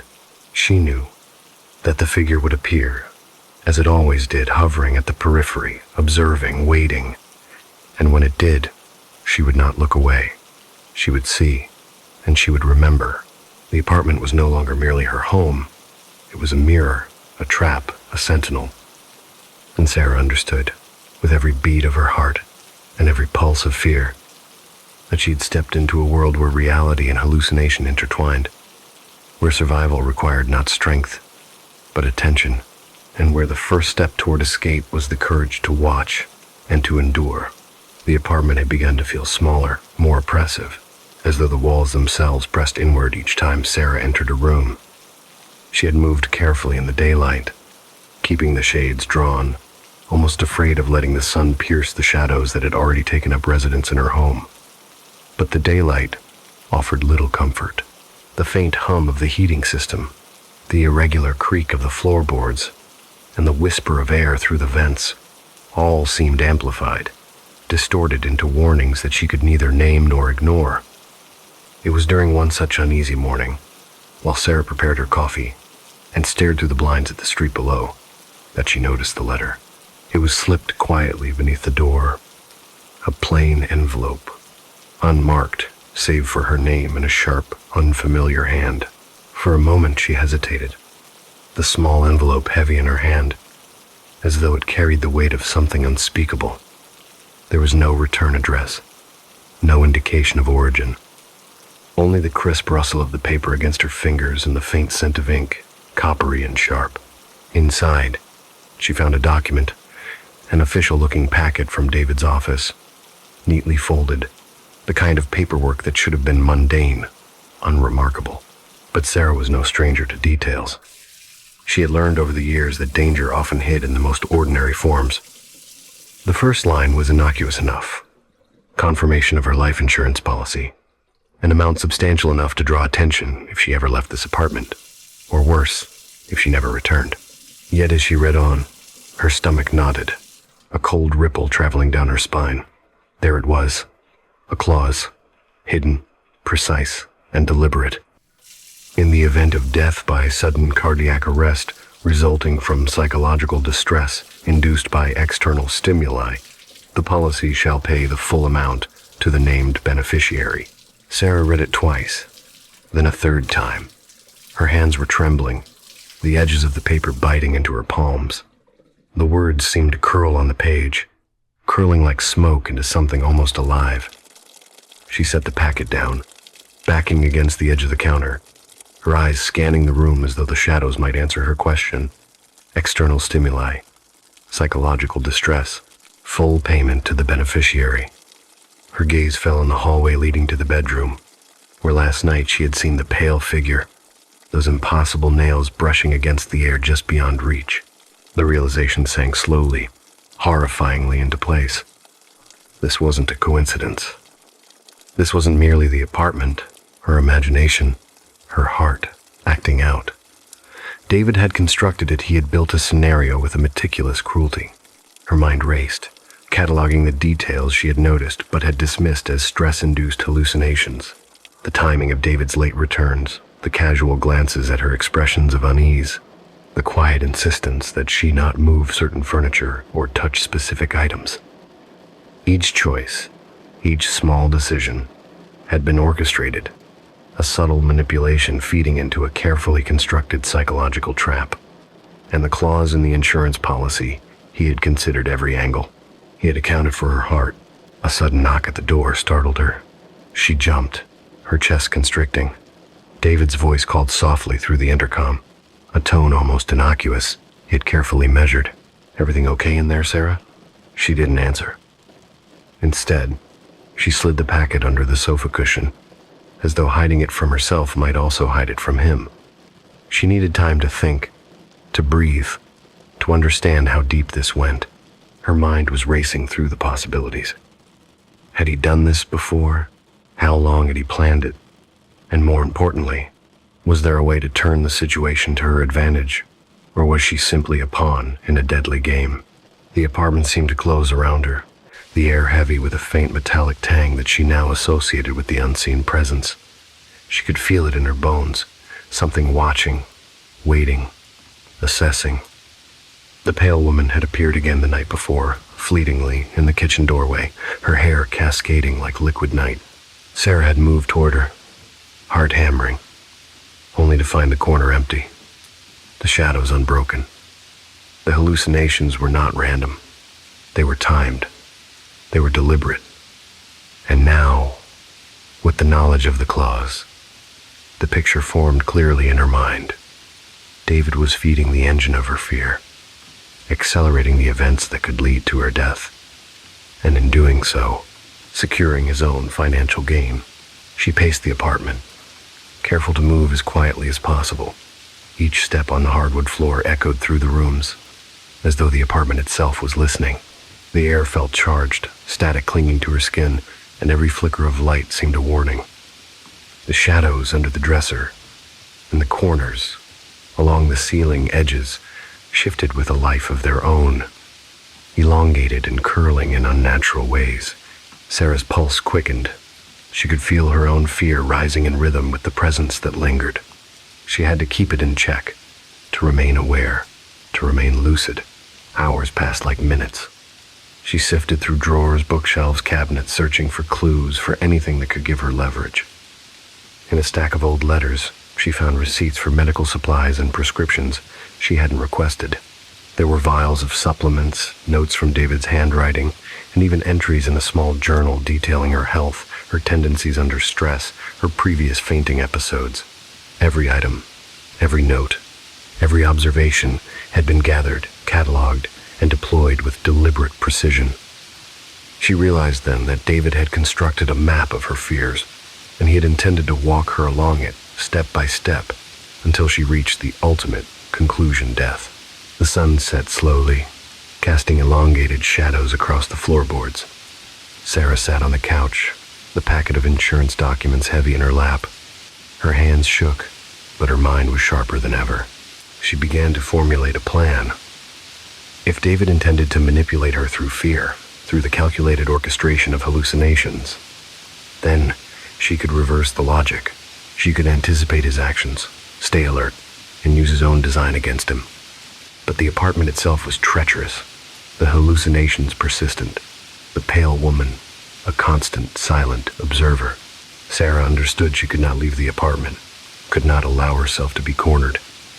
She had to move carefully, strategically, like a predator learning the rhythms of its prey. Night deepened. The city outside the apartment's windows became a blur of distant lights, indifferent to the horrors unfolding within. Sarah lit a small lamp, focusing its soft glow on the documents before her.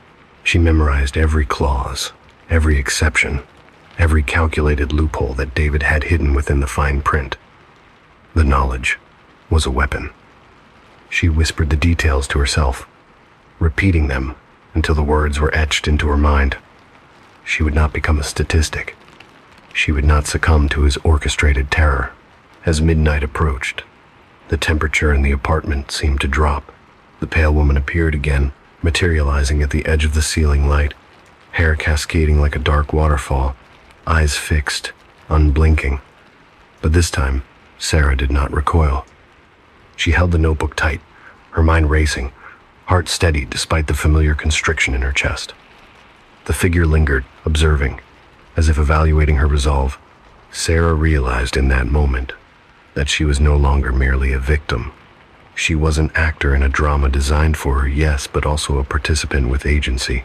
Every hallucination, every whisper, every shadow could be accounted for, countered, or redirected. The insurance clause, once a symbol of David's calculated malice, became a mirror in which she could measure his intentions and prepare for what would inevitably come. The night stretched endlessly, each second a test of her focus, her courage, her ability to maintain clarity amidst the encroaching fear. And as she sat, alert and unyielding, she felt the first stirrings of control. The apartment still held its secrets. The pale woman still haunted her peripheral vision. But Sarah knew she had discovered the key, the hidden clause, and with knowledge came power, however fragile.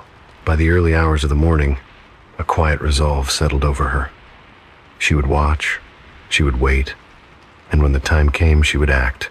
David's intentions, His careful orchestration could no longer unbalance her. She understood now the stakes, the architecture of the terror, and the rules of the game. Survival required patience, observation, and precise action.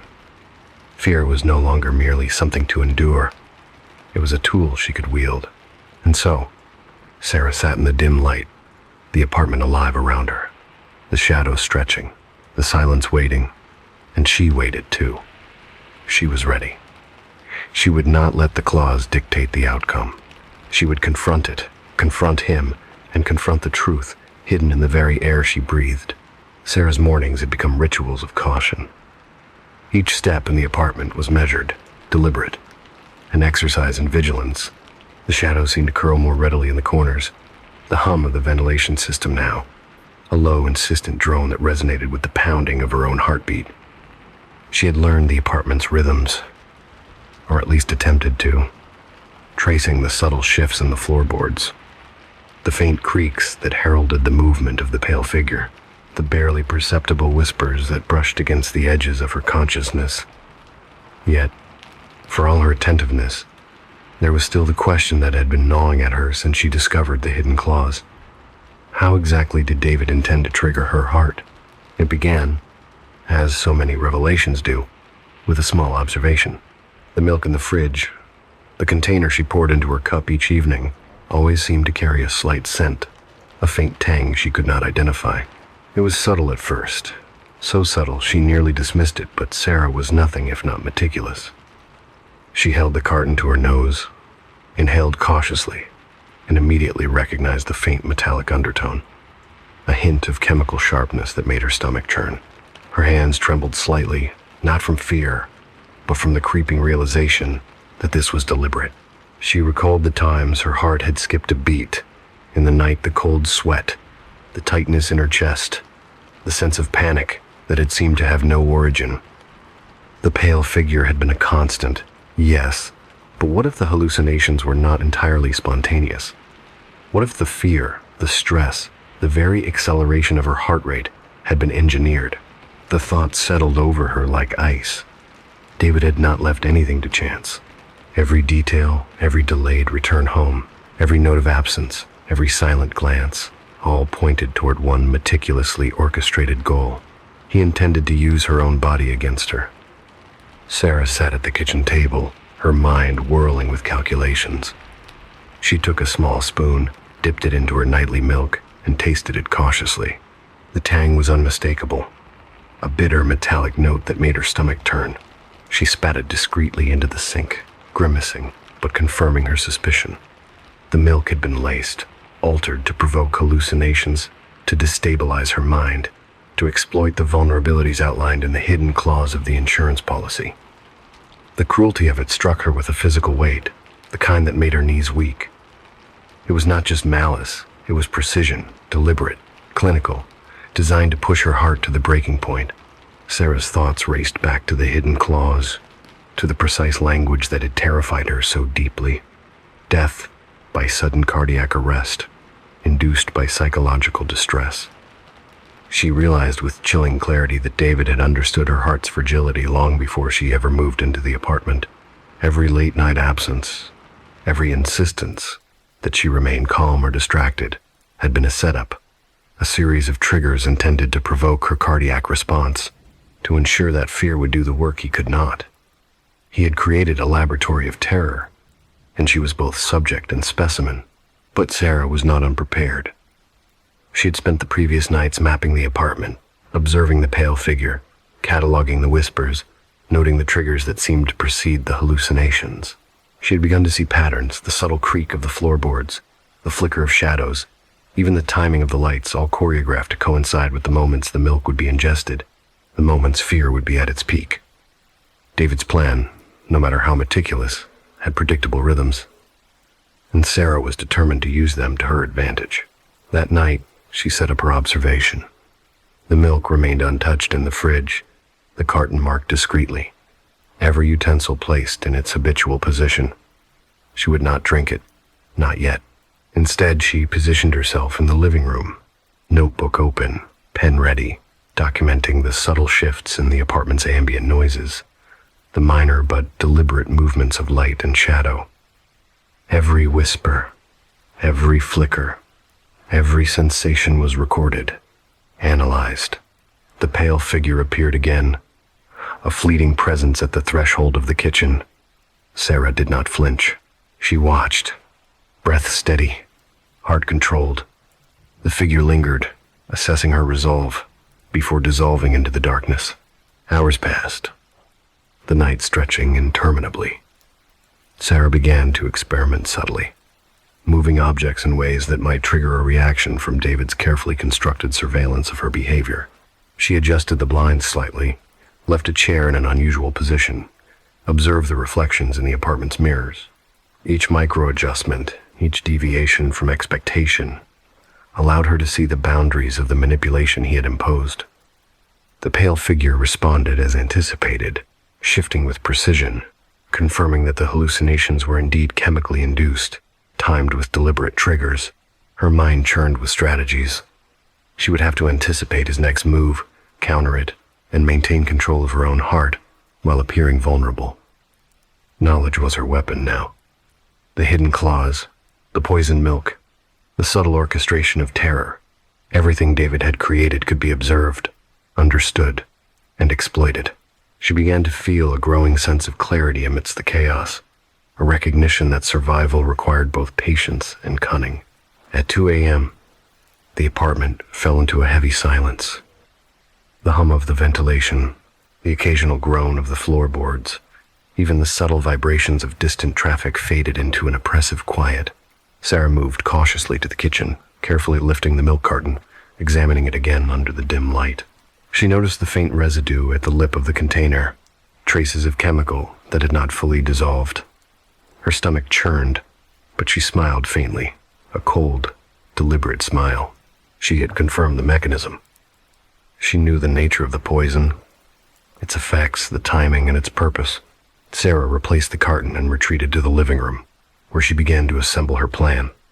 She would not confront David blindly. She would not succumb to fear. Instead, she would simulate compliance, drink the milk under controlled observation, allow him to witness the expected response without falling prey to it.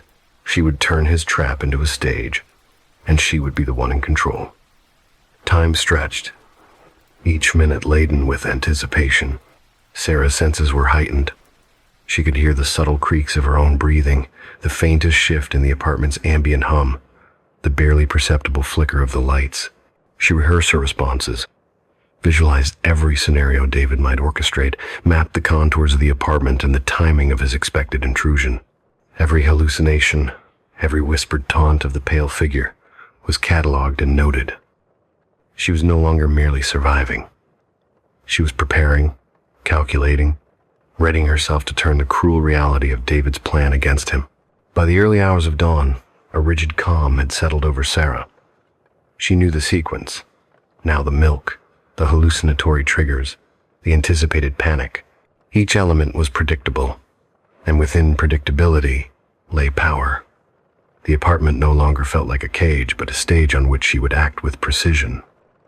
David's intentions, once hidden and lethal, were now visible, laid bare in the patterns he had failed to conceal.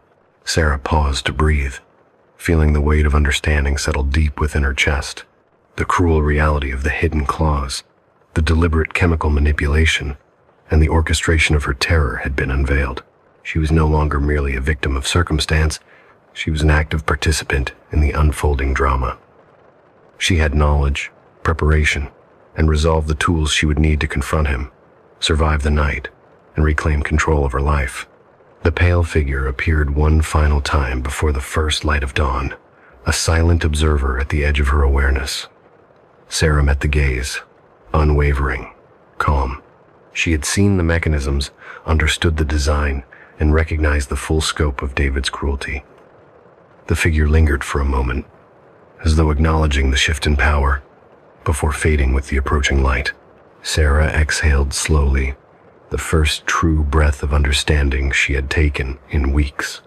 The apartment remained oppressive, but she now moved with purpose rather than fear. The hidden claws had been revealed, the poisoned milk exposed, and the cruel reality of David's intentions laid bare. And in that revelation, Sarah found her edge, the sharp clarity she would need to face what came next. The dawn brought no relief, no comfort, only the knowledge that the game had changed. She would wait, observe, and when the time was right, act. Fear was no longer a chain, it was a map. The apartment was still, but not empty. Every creak of the floorboards, every whisper of wind through the partially open window seemed amplified in the heavy quiet. Sarah sat at the edge of the couch, eyes fixed on the milk carton that had once been her undoing, now a symbol of survival.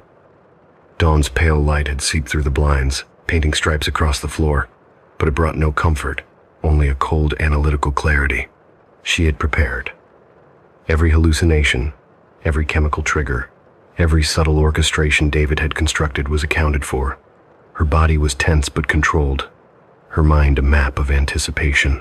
She knew he would return. He had to. And when he did, she would be ready. Hours passed. Shadows lengthened, shifted, and settled. The apartment seemed almost alive in its silence, each corner a potential threat. Then she heard it, the faintest click of the front door unlocking, the soft shuffle of keys against the lock. David. The sound of him stepping inside was almost ceremonial, a signal of the game about to unfold. Sarah did not flinch. She remained seated, poised, her hands resting lightly on her knees. Every nerve was tuned to the subtlest of cues. David entered, casually, perhaps even arrogantly, as if unaware of how thoroughly she had studied his movements, how meticulously she had anticipated his actions. He set down his briefcase and removed his coat, the motions deliberate, almost theatrical. His eyes flicked toward her, and he smiled a practiced, confident smile that assumed control. But Sarah's gaze was steady, cold, and unwavering. "Good morning," he said, his tone light, almost mocking. "You look awake." I've had plenty of sleep." Sarah replied smoothly, her voice calm but carrying an edge he had never heard before. "And a clear head, which seems to be what you're counting on me to lack." David's smile faltered slightly, a flicker of irritation crossing his features. He moved closer, ostensibly to set down a cup of coffee, but Sarah noted every motion, every calculated step. Her eyes followed him, and in that brief exchange of glances, a silent battle of understanding passed between them. He was confident, yes, but unaware of the full scope of her awareness. He leaned in, lowering his voice to that familiar, persuasive tone he had used so many times before. "You're not thinking clearly. Maybe you shouldn't." Sarah interrupted, calm and deliberate. "I'm thinking perfectly clearly. I know what you've been doing." David's expression tightened, the first real crack in his composure. "You mean the claws, the milk?" "Yes," she said softly, almost too softly.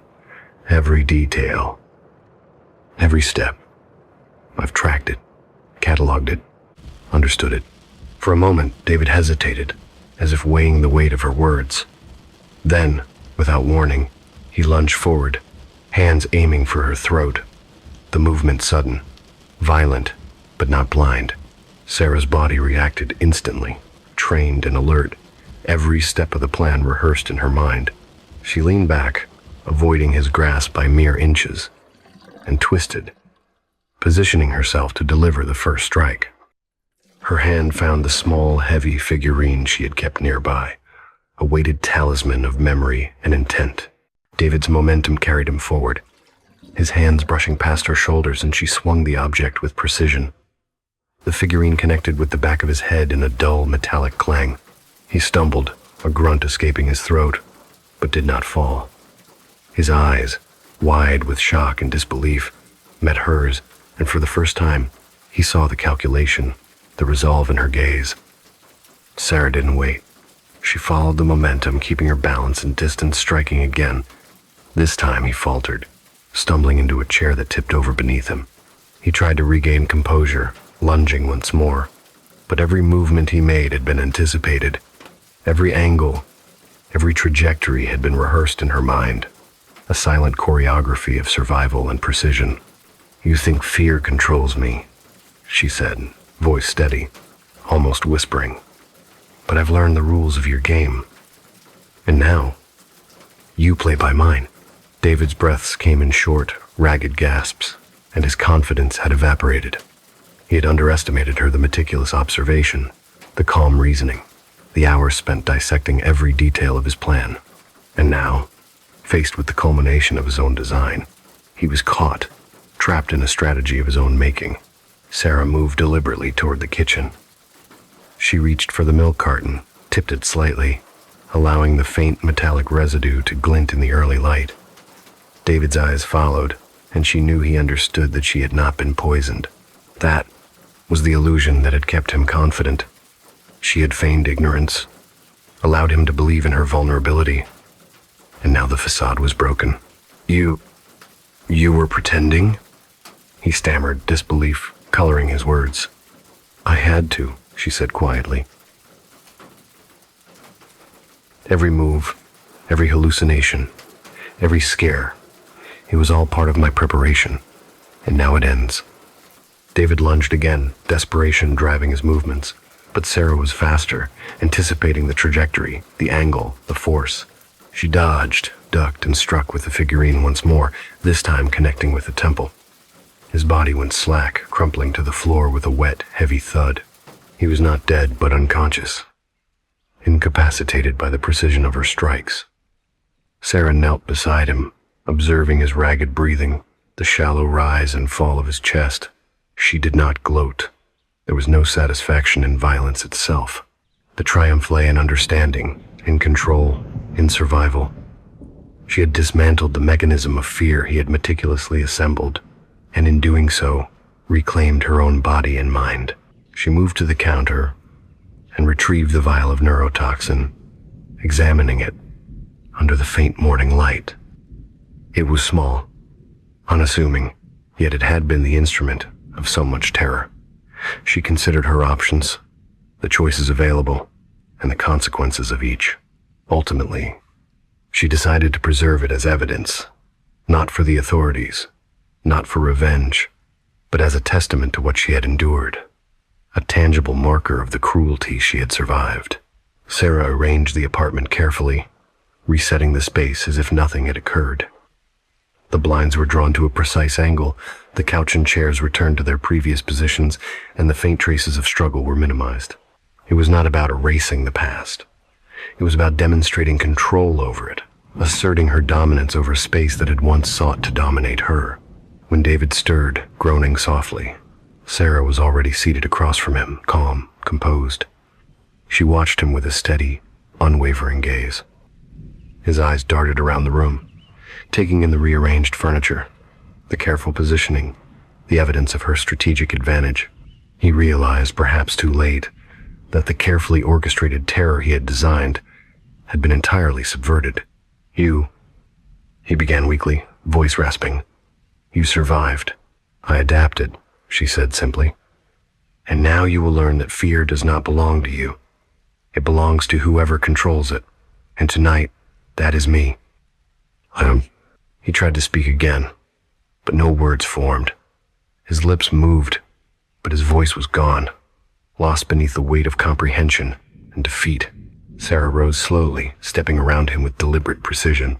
She retrieved a small notebook, flipping to the pages where she had meticulously documented every hallucination, every subtle trigger, every action he had taken.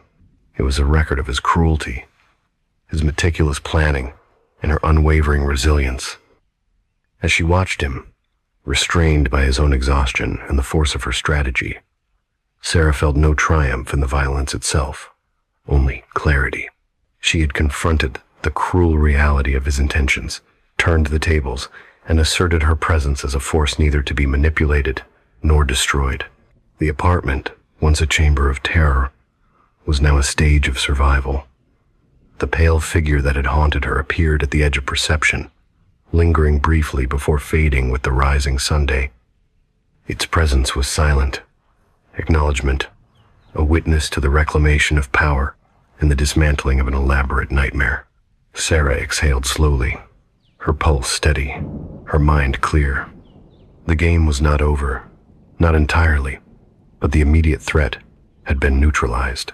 She had reclaimed control, understood the cruel machinery of David's plan, and emerged as the architect of her own survival. And in that still, quiet moment, as the first rays of light spilled across the floor, Sarah understood the unspoken truth. Fear could be manufactured, manipulated, and weaponized, but when faced with knowledge, preparation, and resolve, even the most meticulously constructed terror could be dismantled, piece by piece, by the one who refused to succumb. The apartment was silent, but the silence carried weight, a dense, oppressive sort of stillness that pressed against Sarah's chest as she moved through the rooms. Every object, every shadow, every corner of the space seemed to hum with latent memory, a residual echo of what had transpired the night before. She walked, slowly, deliberately, touching the surfaces as if to anchor herself, to remind her mind that the events were real, tangible, and yet somehow suspended in the fragile space between memory and nightmare. David lay unconscious, sprawled across the living room floor, a heap of limbs and unspoken intentions. The figurine rested on the table beside her, a small, metallic monument to the violence that had been necessary to reclaim her life. Her gaze lingered on it, tracing the contours with her eyes, not with her hands. She did not want to touch it, for fear of rekindling the visceral memory of the strikes, the clangs, the thuds that had filled the room. She moved toward the kitchen, where the vial of neurotoxin had rested, and picked it up with careful precision. It was a small, unassuming container, yet it had been the instrument of so much terror. Now, in her hands, it was nothing more than a relic, a reminder of the precarious balance between life and death, trust and betrayal. Sarah examined it for a long moment, turning it in her hands as if weighing the gravity of its significance. Her mind wandered to the nights before, the subtle alterations of her milk, the whispered warnings from the hallucinations, the pale woman with the impossibly long nails pressing against her throat in the shifting shadows of her imagination. She remembered the first time she had recognized the scent, the chemical tang that had betrayed David's intentions. The memory made her stomach turn, but it also steeled her resolve. She had survived not by chance, but by vigilance, by observation, by the cold, meticulous preparation that had allowed her to endure the calculated cruelty of her husband. As she moved through the apartment, Sarah noticed the faintest trace of dust disturbed on the windowsill, a footprint in the carpet that had gone unnoticed before. Each mark was a silent witness, each shadow a recording of the moments she had lived through, moments that had changed her irreversibly. She could feel them pressing against her consciousness, a subtle but insistent reminder that what had occurred was permanent. She approached the couch, seating herself carefully, and allowed her gaze to drift toward David. He stirred slightly, a low groan escaping his lips as his body began to process the trauma, both physical and psychological, that she had inflicted in order to survive. Sarah did not gloat, did not speak. She simply observed, noting the way his chest rose and fell, the subtle twitch of his fingers, the faint shiver that ran through him. Each movement was a testament to the fragility of life and the consequences of betrayal. The apartment seemed to breathe around her. The faint hum of the city outside seeped through the walls, the distant wail of a siren, the occasional bark of a dog, the muted roar of traffic, all filtered through the lens of her heightened awareness. Every sound was magnified in significance, every ordinary noise a potential harbinger of danger. Sarah realized that the apartment itself had become a participant, a silent witness to the struggle that had occurred within its walls. It remembered, even if she tried to forget. She walked to the bedroom, where the pale light of morning had begun to filter through the blinds. The bed was neatly made, the sheets untouched, yet the air was thick with the memory of her fear, her anticipation, and ultimately, her triumph. She sat on the edge of the mattress, allowing herself a moment of reflection. The room was ordinary, yet imbued with the extraordinary weight of experience. It had been a stage for terror, for betrayal, and for the reclamation of power. Sarah's mind wandered to the what-ifs. What if she had faltered? What if her strikes had missed? What if David had anticipated her anticipation? The questions were endless, each a reminder of the narrow margin between survival and destruction. She realized that part of her would never be free from the shadow of those what-ifs. They would linger, subtle and insistent, like a second skin that could not be shed. She rose and moved to the small study, where she had documented every hallucination, every chemical trace, every interaction. The notebook was open on the desk, pages filled with meticulous observations and detailed notes. She flipped through it slowly, reading the entries, tracing her own thought processes, and acknowledging the clarity that had allowed her to survive. The notebook was more than documentation. It was a map of her resilience, a testament to the intelligence and vigilance that had saved her life. A sudden draft swept through the apartment, stirring the pages of the notebook and lifting the faint scent of old ink and dust. Sarah paused, listening. It was the only sound in the room, yet it seemed to carry with it a weight of accusation and acknowledgement. The apartment, the very space she occupied, was a witness. It had seen everything, and in its silence it demanded recognition. She returned to the living room, where David now stirred more visibly. His eyes opened, clouded with confusion and dawning horror, the realization of his defeat spreading across his features. Sarah did not speak. She did not offer explanation or comfort. She simply sat, watching him, allowing the silence to communicate what words never could. The power dynamics had shifted irrevocably. He was no longer the orchestrator, the predator, the manipulator. He was a survivor of his own machinations, a subject under observation, a participant in the silent verdict Sarah imposed. The pale woman, the hallucination that had haunted her nights, lingered in her peripheral vision. Not threatening, not malevolent, but an observer, a witness to the transformation that had occurred within Sarah. It was a symbol of the liminal space she now inhabited, a space between terror and mastery, between victimhood and control. She acknowledged the figure with a brief nod, an unspoken recognition that the ordeal was over, yet its echoes would persist. Sarah turned her attention back to the apartment, to the subtle markers of experience etched into every surface. The faint indentation on the carpet where David had stumbled, the subtle scuff marks on the doorframe from her defensive strikes, the tilt of the picture frames the apartment held the story in its very architecture. She realized that survival had a cost, not measured in physical terms alone, but in psychological permanence. She had survived, yes, but the apartment, the space that had borne witness, ensured that she would never be entirely free of what had occurred. Past. The light shifted. Shadows lengthened and receded, but the oppressive weight remained. Sarah moved through the apartment with deliberate care, attending to small details, arranging objects, maintaining the illusion of normalcy. She understood that normalcy was a fragile construct, a veneer over a deeper understanding that the world contained both deliberate cruelty and unforeseen consequences. Finally, she sat in the corner of the living room, gazing at the floor where David lay unconscious. She allowed herself to acknowledge the quiet satisfaction that came not from vengeance, but from reclaiming agency. She had navigated the labyrinth of fear, deception, and danger, emerging with her autonomy intact. Yet even in this quiet victory, she understood that the silent witnesses, the apartment, the echoes of hallucinations, the spectral reminders of near-fatal peril would accompany her always. The city outside continued its indifferent hum, oblivious to the drama that had unfolded within a single apartment.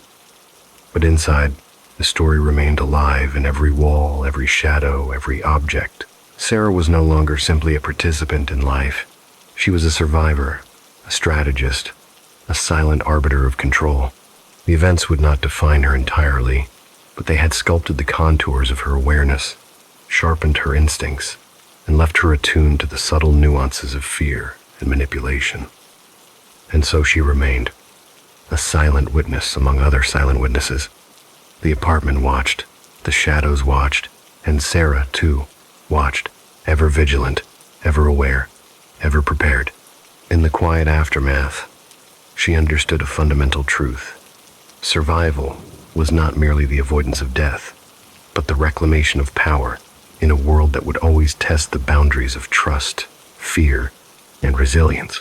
She leaned back, eyes closing briefly, allowing herself a breath. The past was present, the apartment, an eternal observer, and she irrevocably the master of her own fate. The silent witnesses were many, but none as vigilant as the woman who had endured and survived. The 5 urban commandments. No one ever really knew how Julian found the address. It wasn't listed, at least not in any of the usual ways. Not on maps, not online, not whispered in the corners of the city's underground dining forums. It came to him as an invitation, folded inside an envelope of thick, almost velvet paper, the writing curling and precise, like someone had painted each letter by hand. An experience for those who truly understand taste, it promised. Julian had stared at it for several minutes, turning it in his hands, feeling the weight of something he couldn't name. And then he had decided, with the stubborn curiosity of someone who needed to feel alive, to go. The streets of the city were quiet that night, far quieter than they should have been for a Friday evening. Rain had come earlier, leaving the asphalt slick and reflective, the neon signs shimmering in broken puddles. Julian walked with careful steps, his coat collar pulled up, the envelope tucked beneath his arm. When he arrived, he found a small, nondescript door between 2 shuttered shops. There was a brass plaque, tiny and darkened with age, with a single word etched: Bienvenue. End floor. He hesitated. Normally, doors like this were the gateways to bars or clubs with laughter and music. Tonight, there was nothing, only the faint scent of something savory, rich, heady, almost intoxicating. Julian knocked once. The door swung open immediately. Inside was not a restaurant as he imagined. The room was dim, intimate, smelling of smoked spices and old wood. Candlelight flickered along the walls, painting shadows that moved like dancers, and there were tables set meticulously, as if each were meant for a single guest. Julian was led to one at the far corner by a man in a tailored black suit. His movements were smooth, almost gliding. There was a subtle air of something old, something carefully preserved in the way he moved, the way he looked at Julienne. A slight tilt of the head, eyes like polished onyx, a quiet amusement behind them. "Welcome," the man said. His voice was soft, cultured, but there was a sharpness beneath it, a hint of something that could slice through a moment's hesitation. "Tonight, you will taste what few ever dare." Julian sat, trying not to let the anticipation show. He glanced at the menu, though the writing was minimal. The exquisite liver. That was it. No other options, no prices listed. Just that single, commanding phrase. The man returned moments later, carrying a small dish. He placed it before Julian with care, as though presenting a sacred object. "The price of truly understanding flavor," he murmured. Julian leaned forward, inhaling. The aroma was intoxicating, sweet and bitter all at once, as if the scent carried memories of places he had never been, people he had never met. He took a bite. The taste was immediate and absolute. It was rich, impossible to describe, touching something deep in his memory he hadn't known was there. Julian closed his eyes, savoring. Each chew brought an awareness of the textures, the subtle warmth of the spices, the lingering aftertaste that seemed to speak directly to him. It was beautiful, divina, even. And then a thought crept into his mind. Something about the texture, the familiar, almost human softness of it. He swallowed hastily, trying to push it away. Surely he was imagining things. His mind had been primed for an extraordinary experience. The nerves, the darkness, the anticipation they could make anything feel heightened. The man returned, watching him closely. Julian could almost feel the scrutiny, the way his own doubt would have been noticed immediately. "Do you enjoy it?" the man asked. His smile was gentle, but Julian felt it, like a whisper, at the base of his skull. A chill racing down his spine. Yes, Julian managed, though his voice sounded strange to him. Raw, uncertain. Good. The man's voice was smooth again. It is important to recognize the origin of what you consume. To truly appreciate taste, one must understand the cost. Julian froze. His stomach churned, and a sudden tightness gripped his chest. There was a pause, a stillness so complete it felt unnatural, like the air itself was waiting. He looked around, trying to locate the source of the unease, and that's when he noticed the photographs on the walls. They were not of landscapes, not of chefs or ingredients. They were of diners, people like him. Faces, perfectly captured in moments of anticipation, joy, fear, and then, as his eyes adjusted, he realized each photograph was marked, discreetly but unmistakably. Numbers, dates, tiny scratches, almost like tally marks. And then, he saw one that made him stop breathing for a moment. The expression, the posture was unmistakably the person from the envelope that had led him here. It was him, or at least, his likeness, frozen in a photograph, seated at a table he didn't remember sitting at. The man's voice cut through the silence. Every guest contributes to the experience, Julian, some more permanently than others. Julian's heart raced. He wanted to speak, to demand answers, but his throat felt raw and dry. He forced himself to swallow, forcing his mind to work, to rationalize, to find a safe explanation. Perhaps these were actors. Perhaps these were props. Perhaps anything but the truth. Why this? He finally managed. The man leaned closer, so close that Julian could feel the warmth of his breath. Because taste is not merely a pleasure. Taste is memory, taste is sacrifice, and some lessons require deeper understanding than others. Julian's stomach turned. He wanted to rise, to run, but the chair seemed suddenly heavier, the table solid as stone. The candlelight flickered violently, casting his own shadow on the wall, elongated, distorted, monstrous. Something shifted in the air, a faint rustle, as if the shadows themselves were aware, waiting. He noticed then, on the edge of the table, a small box, delicate, black, lacquered, nothing elaborate, but with a faint pulse of warmth emanating from it. He felt drawn to it, despite every rational warning screaming in his mind. Julian's fingers trembled as he reached for it. Inside was a single item, a key, not ornate, not valuable by ordinary measures, but important. Its metal was cold, but it seemed alive, resonating with a quiet hum that only Julien could hear. He understood, without anyone saying it aloud. This key opened the way forward. But forward to where? To what? And at what cost? The man's gaze followed every micro-movement, never blinking, never faltering. All choices have consequences, he said softly. Tonight, you eat. Tomorrow, you decide whether to digest. Julian's mind spun. The meal, the photographs, the key, the man. A story was forming, one he didn't want to acknowledge but couldn't ignore. It was the story of a place that thrived on desire, on curiosity, on the hunger that lived quietly inside all humans, and what became of those who indulged too deeply. He swallowed again, and for a moment it felt as if the room exhaled with him, the walls closing in slightly, the candlelight trembling in a synchronized heartbeat. Julian realized then that the envelope had been more than an invitation. It had been a warning.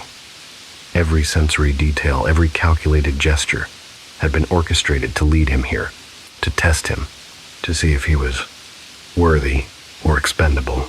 The man stood, slowly, deliberately. Julian looked up and noticed a subtle shift in his posture. It was no longer just a human figure before him. There was something older, something predatory, something that had witnessed centuries of indulgence and sacrifice. The room seemed to contract around him, the shadows pooling deeper into the corners. Tonight, Julian, you have tasted the first lesson, the man said. The river flows in only one direction, and those who step into it must understand they cannot step back. You may choose to leave. But know this, once tasted, nothing remains the same. Julian's mind reeled. He felt the weight of the envelope, the promise of the evening, the invisible threads pulling him into an abyss of understanding he wasn't certain he wanted. The first bite, the first recognition of flavor, had awakened something ancient inside him, something both thrilling and terrifying. He rose slowly, feeling the pull of the unseen forces around him, the meticulous choreography of the room, the endless expectations encoded in every detail. His hand brushed the key and a cold shock ran up his arm. The man inclined his head, approvingly, almost imperceptibly. Julian knew then that the night had only begun, and that every lesson, every taste, every shadow in that room would demand more of him than he could yet imagine. And deep in the recesses of his mind, he understood the truth of the invitation. The price of truly understanding flavor was not merely in the eating, it was in the surrender, the acknowledgement of the cost, and the willingness to face what comes after. Outside, the rain had stopped. The city slept, unaware of the intricate ritual unfolding in that tiny, dimly lit room. Inside, the candle flames danced, whispering in the darkness, and Julian's heartbeat matched their rhythm, a subtle drum of anticipation, dread, and the inescapable knowledge that the night's lessons were only beginning. And somewhere, hidden in the folds of the city, the river of consequence had already begun to flow. It was the kind of night where the city seemed to fold in on itself, the streets narrowing with shadows that stretched impossibly long, the streetlights flickering as though unsure of their own authority. Clara walked alone, her coat wrapped tight against the biting wind, and the damp scent of the early rain clinging to her hair. She'd always preferred the late hours, when the city's hum faded to a murmur, when the humdrum of everyday life dissolved into something fragile, fleeting, almost sacred. The phone rang. Clara stopped, a chill crawling up her spine. She didn't recognize the number, though it displayed on the small screen like an echo of familiarity, a voice she couldn't place but thought she ought to. She hesitated. Most nights, she would let such calls go straight to voicemail. But tonight was different. A subtle compulsion tugged at her, a thread of curiosity, a pull she could not resist. She answered. "Hello?" Her voice sounded small, swallowed by the night. There was silence on the other end, and then a faint static, a whisper almost imperceptible. At first, she thought she imagined it. But then it came again. "Don't turn around." The words were soft, elongated, distorted, as though drawn out by some unseen hand, tugging at the edges of perception. Clara's breath hitched. Who is this?" she asked, though the sound of her own voice seemed absurdly loud against the muted streets. The line clicked. Dead. Her pulse quickened. She stared at the phone in her hand, the small device suddenly heavy, charged with menace. And then it rang again. This time, she didn't hesitate. She answered with a firm, trembling tone. "Yes?" A voice, hers own, or almost hers, answered back, screaming, terrified. "Don't turn around." Clara froze. The sound was unmistakable. It was her own voice, twisted by fear, stretched into something grotesque, echoing from some impossible distance. She spun around instinctively, half expecting to see a figure lurking in the mist. Nothing. Only the empty street, glistening with wet reflections, the occasional flicker of neon and puddles. She lowered the phone, heart hammering. The city, usually so predictable, seemed alien now, a labyrinth of shadows and half-formed shapes. Her mind raced, trying to rationalize. Pranksters, a glitch in the phone line, her own imagination. But the instinctive dread she felt was deeper, rawer than simple fear. Something in that voice knew her. The line rang again. Clara's hand trembled as she brought the phone to her ear. "You shouldn't have answered." It wasn't just a voice now. It was a presence, a pull. Her surroundings blurred at the edges, the lamplight stretching into elongated bands, the wet asphalt shimmering like a mirror to another world. She took a hesitant step backward and froze. A figure emerged from the shadows, or rather, multiple figures, layered and flickering, like reflections in fractured glass. The shapes were human but somehow off, too tall, too thin, the edges of their forms blurred as if the city itself could not fully hold them. Claire's mind grasped at the logic she had always relied upon. It's an illusion, a trick of the light, a projection from my own fear. Yet her body felt the pull, the tug, of inevitability that these figures carried. Her pulse raced, her breath came in shallow bursts, and then she felt it, the unmistakable sensation of footsteps, soft, deliberate, echoing not from the street, but from inside her own head, synchronized with her heartbeat. She tried to move, but her feet felt anchored to the glistening pavement. She couldn't run, couldn't retreat, couldn't look away. The figures moved closer, not through space, but through perception, shifting the boundaries of reality. One, taller than the others, stepped forward, its features just barely human, yet unmistakably hers.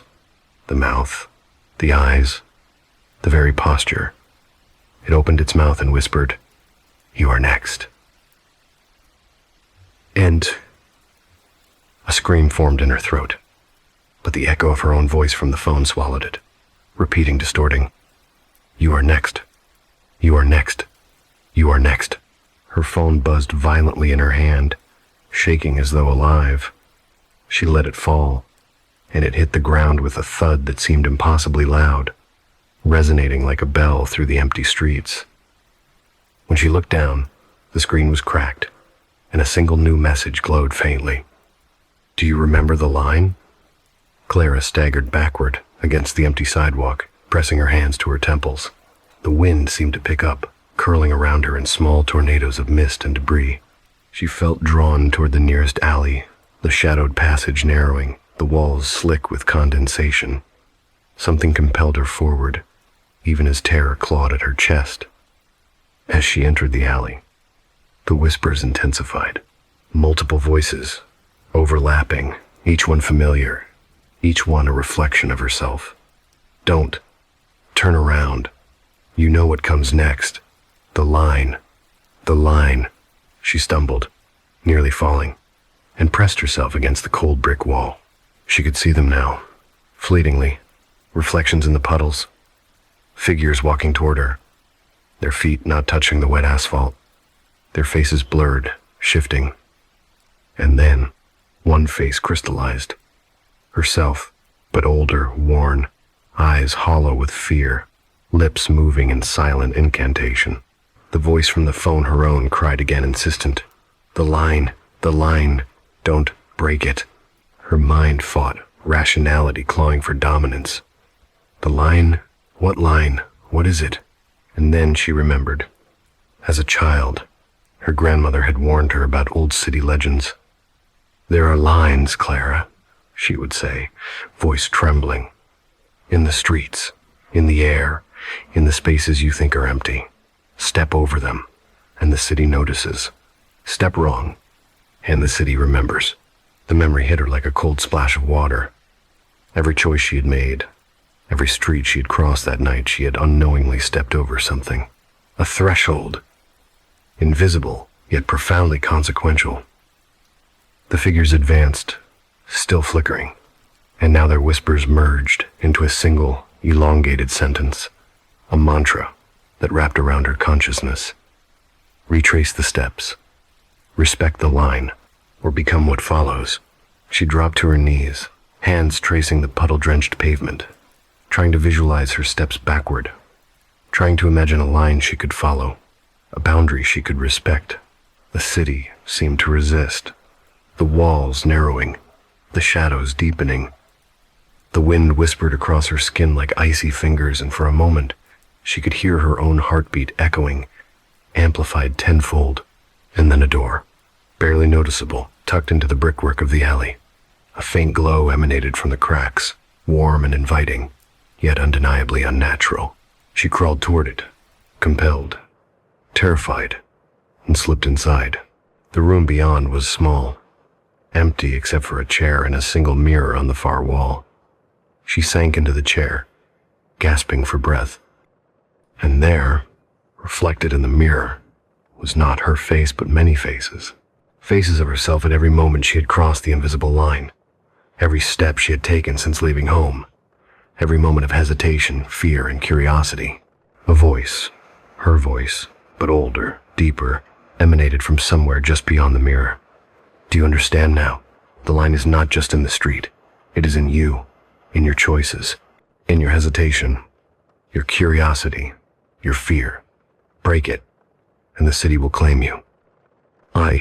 Claire's fingers dug into her knees, nails biting through fabric, as comprehension sank into her like lead. The line was never about a path. It was about attention, respect, the awareness of forces she had ignored, desires she had indulged, curiosities she had chased without caution. The city was alive, yes, but not in the way she had thought. It remembered. It held accounts. And tonight, it had come to remind her. The phone on the chair beside her buzzed softly. She picked it up. A final message appeared. Step lightly, speak carefully, and remember the line. The whispering ceased. The flickering shadows outside the window of the small room steadied. The city quieted, as though holding its breath. And in that silence, Clara understood something profoundly simple and profoundly terrifying. She was alive, but only just. The line had held, for now, yet she knew, deep in her bones, that the city never forgets. It never forgives. And one day, one misstep, one broken boundary, and she would not be able to step back into herself. She exhaled slowly, the mirror reflecting only her single, trembling face now. Her fingers tightened around the phone. She would leave this room. She would retrace her steps. She would respect the line. But even as she pushed the door open, a voice the faintest echo of her own whispered, lingering in her ear, "Next time, it might not be so easy." The city's hum resumed as she slipped into the night, the streets wet and glistening, the shadows patient and eternal. And somewhere, deep in the echoes of alleys and the reflection of puddles, the line waited, watching, always waiting. Marcus had always been a man of ambition, the kind of man who measured his worth in the sharp glint of coins and the cold calculation of profit. The city had taught him well. Desire was currency, and the world had a way of rewarding those who seized it without hesitation. Yet there were limits, invisible yet binding, that even the most meticulous planners failed to see until it was far too late. He had discovered the secret first as a curiosity, then as obsession. A single hair, a single strand of fur, pulled from the nape of his neck, the small tuft of a long-forgotten creature, had turned into gold. At first, it was just a few coins, jingling faintly in the velvet pouch he kept beneath his coat. But then the pattern emerged. Fur grew, thicker and faster, regenerating almost miraculously. He could pluck it, harvest it, and the city seemed to bend itself around him, producing wealth like a wellspring that had been waiting dormant all along. The process was simple, or so it appeared. Marcus would sit at his polished oak desk, a small pair of scissors in hand, and pull the fur in slow, deliberate motions. He kept meticulous notes, charts, observations, cataloging each growth cycle, each minute transformation. At first, it felt scientific, clinical, detached, but soon the edges of obsession crept in, weaving tendrils around his mind, around his very being. He found himself unable to stop. The fur grew, and so too did his need, his hunger for more. He would wake in the middle of the night, hands itching, compelled to harvest. The ritual became unshakable. Measure, cut, weigh, catalog, and convert. Coins stacked high on his mahogany table, glinting with the promise of endless prosperity. And yet, with each passing day, Marcus noticed subtle changes in himself. Changes he could not fully name, could not fully understand. It began with the skin beneath the fur, taut and sensitive, as if it resented each pluck, each careful extraction. The texture shifted, a faint roughness, almost like parchment, and Marcus shrugged it off, blaming fatigue or stress. But the sensation spread, the tingling, the itch, the faint, insistent pain, always there, always present, became impossible to ignore. He did not stop. He could not. Each day he plucked faster, harder, more desperately. The fur was the key, and the key was wealth. And wealth meant freedom, power, mastery over a world that had scorned him for too long. And yet the body whispered its protests, a subtle, horrifying protest that Marcus ignored, that he rationalized with meticulous care. Then came the moment of revelation or horror, depending on one's perspective. As he bent over the pile of fur one morning, the golden sunlight falling through the high windows of his penthouse, Marcus noticed something that froze his blood. A strand of fur slipped from his fingers, and as it fell, it revealed the skin beneath. It was no longer human. The fine layer of epidermis that had once protected him, that had felt the brush of cold metal and warm coins, had been replaced. The flesh beneath the fur had transformed, shifting into something thin, almost translucent, fragile, in a way that suggested it had never truly belonged to him. The veins stood out starkly, the pulse of life visible beneath the surface, and Marcus recoiled, heart hammering. He reached for the nearest mirror, a tall, ornate thing that had once reflected his ambition and now reflected something else entirely. And there it was, the subtle undulations of skin, no longer skin, the color shifting imperceptibly, patches where muscle should have been now replaced by sinew-like tissue, taut yet delicate. The fur was no longer a commodity, it was a covering, a mask, and beneath it Marcus recognized the truth in a flash of terror. He was harvesting himself. Every strand he had plucked, every tuft he had meticulously measured, had been part of a metamorphosis that began long before he had noticed. The city had rewarded him, yes, but it had done so at a cost he had not considered. Each coin had come at the expense of flesh, each golden glimmer paid for with living tissue. And now, confronted with the undeniable evidence, Marcus felt the first real pang of fear in a lifetime, spent calculating advantage and avoiding consequence. He tried to stop. He set the scissors down, backing away from the oak desk that now seemed a confessional altar, a stage for his own undoing. But the compulsion did not release him. His fingers twitched, as though guided by invisible threads, and the itch returned with renewed intensity. The fur continued to grow, not just on the head or arms, but across his back, his chest, every surface of skin still intact. He could feel it curling, nodding, eager to be plucked, and he plucked again. The act was mechanical now, a blend of revulsion and need. Marcus could feel the tissue beneath his fingers resisting, a faint, whispering protest that twisted his stomach. The mirror reflected his face, and he did not recognize it. Hollowed eyes, drawn features, the skin taut and unyielding where it should have been soft. And yet, he could not stop. The ritual demanded continuation. The city had given, and the city demanded payment. Days, perhaps weeks, blurred together. He lost track of time as he harvested, his apartment littered with the husks of golden fur and the faint, metallic scent of blood. Every movement was methodical, precise, and increasingly frantic. He measured, weighed, documented, converted, and with each passing cycle, he became less human, less himself, until he caught a glimpse in the mirror and saw something that made him stagger back in horror. The reflection was wrong. The face staring back was his, and yet it was not. There were seams, faint and almost imperceptible, where fur met flesh, where the body had shifted in impossible ways. His eyes, once bright and calculating, were now strangely reflective, like glass. His hands, so used to counting coins, were now thin, almost skeletal beneath the remaining skin. The compulsion reached a crescendo. Marcus felt as though he were no longer in control of his own body, as though the act of harvesting had become autonomous, carried out by some other force entirely. And then he realized, with the slow, dawning horror that always precedes true terror, what he had become, the source of his own wealth, the commodity he had been plucking, the living currency he had pursued so relentlessly. The city, he understood, had not rewarded ambition. It had punished hubris. and it had done so in a manner both subtle and absolute, by turning desire inward, by making Marcus the victim of his own greed.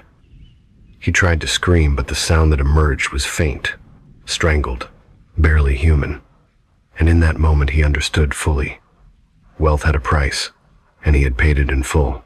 Every coin, every glint of gold, every whispered promise of prosperity had been a thread in a web. And now he was caught, suspended between desire and horror, unable to extricate himself.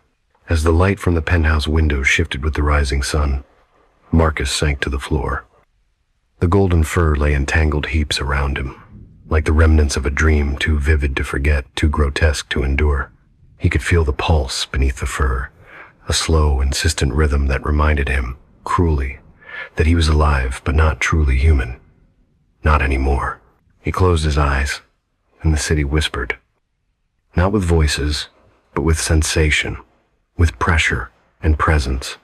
A reminder that ambition has limits, that desire is not free, and that the most potent wealth is often the most dangerous. Marcus sat there for hours or days.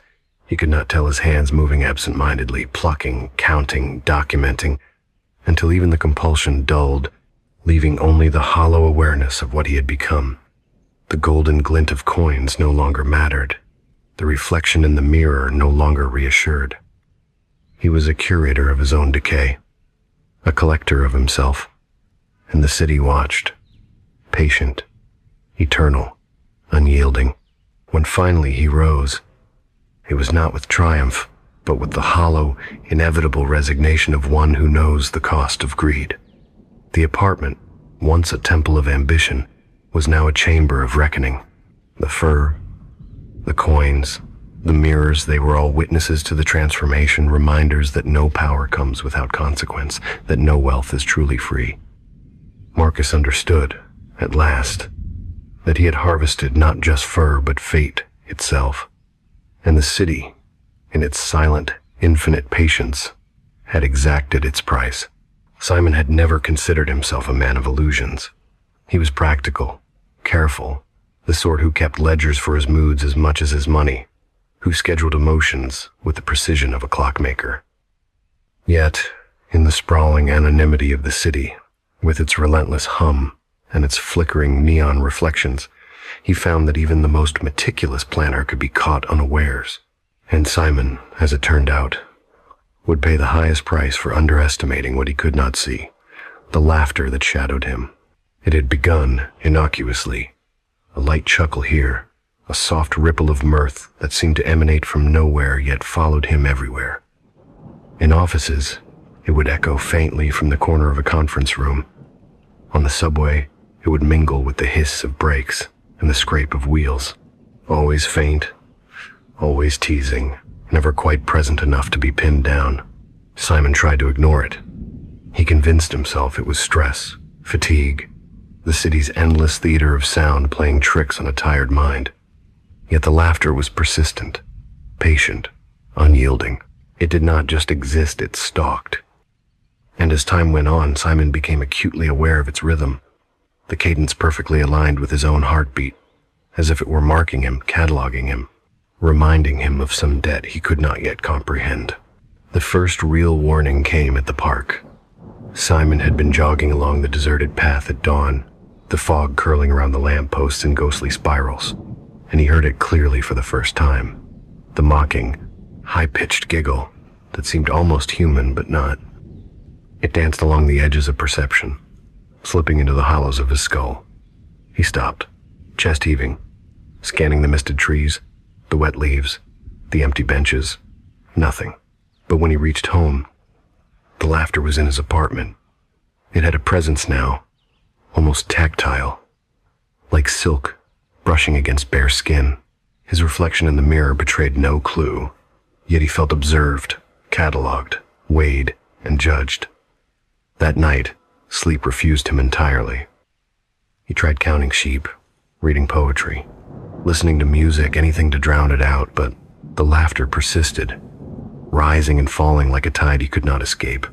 By the next week, Simon understood that it was not simply a sound. It was an entity, a companion that he had never invited but could not dismiss, and it was intimately linked to him, synchronized with his movements, mimicking his subtle gestures with a cruel, uncanny precision. The laughter was not joyful. It was a reflection of him, twisted, distorted, amplified.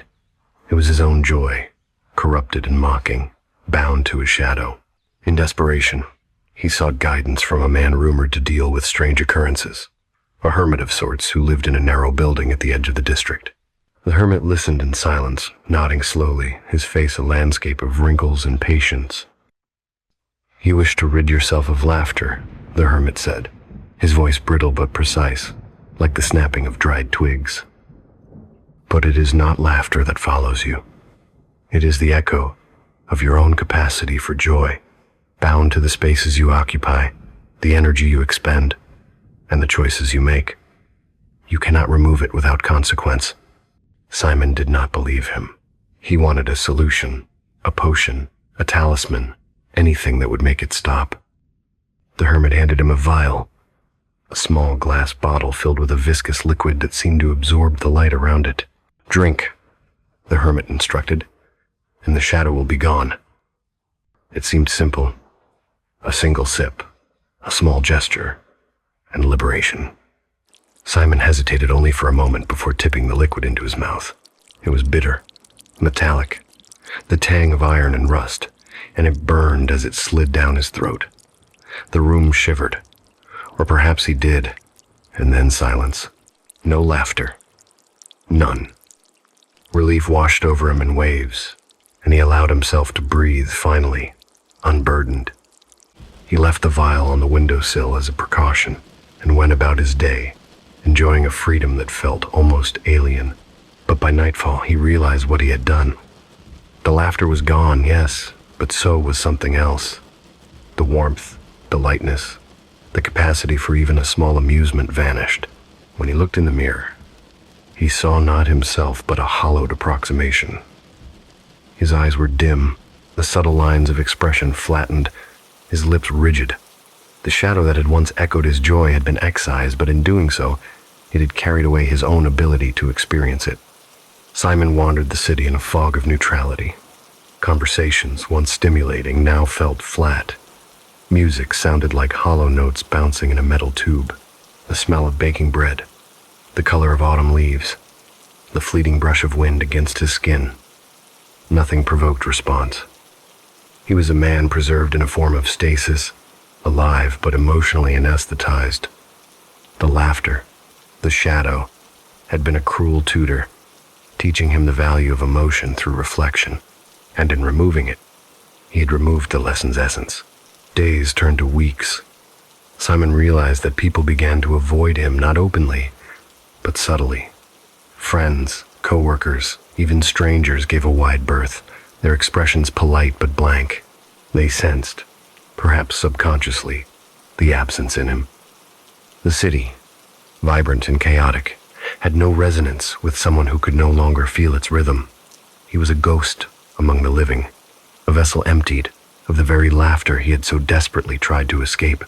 In the quiet of his apartment, Simon would sometimes reach for the vial on the windowsill, wondering if reversal were possible. The thought of drinking the remaining liquid, of restoring the shadow at the cost of facing the relentless echo once more, paralyzed him. Better to live in this muted existence than to confront the relentless mirth of a reflection he could not control. And yet, the absence of laughter was its own form of torment. Nights were long, oppressive, filled with the silent reminder of what had been lost. He would walk the streets, imagining the soft echo of mirth weaving through the alleyways, across rooftops, bouncing off windows, just beyond reach.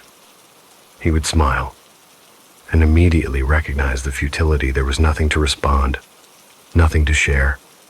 The city was alive, yes, but he was not.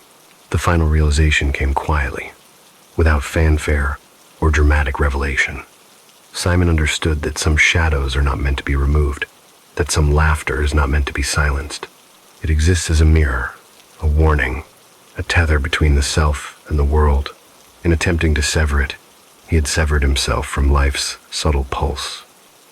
The laughter, once mockingly tethered to him, had been the link to experience itself, and now, with its absence, he understood the cost.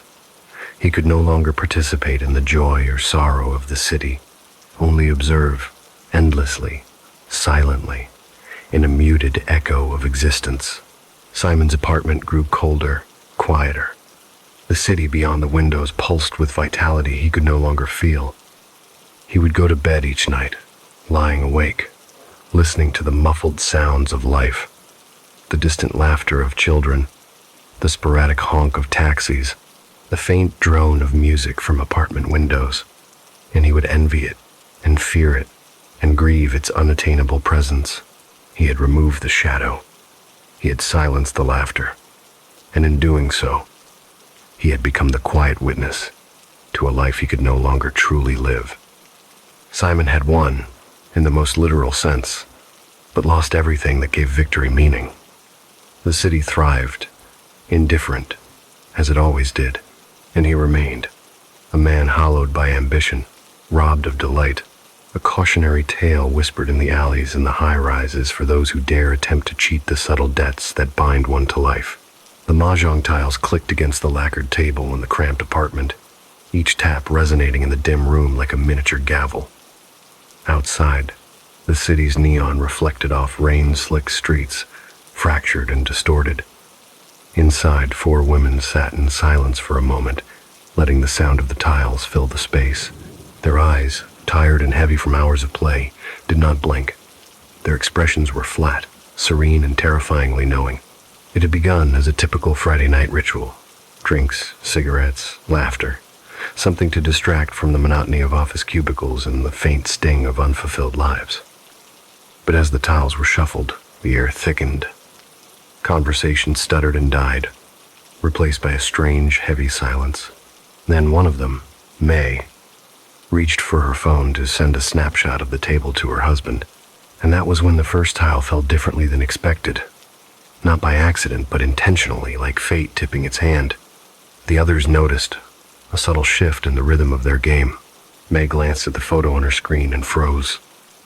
Her thumb hovered above the send button, but she did not press it. Her eyes flicked up to the other 3 women, and there it was, a shared recognition, a dawning horror that needed no words. "You've seen it too," whispered Hannah, voice almost swallowed by the room's oppressive quiet. The others nodded, the gesture deliberate, synchronized. What they had discovered was simple and yet impossible to believe. Each of their husbands, separate men, distinct in appearance and habits, was captured in that same photograph. Not just a resemblance, but the exact same man, smiling faintly, eyes distant yet sharp, as if aware of something none of them should know. There was no anger, no outcry, no raised voices, no accusations hurled across the room. Instead, a chilling calm settled among them. The acknowledgement of the impossibility the shared husband did not provoke outrage. It provoked acceptance.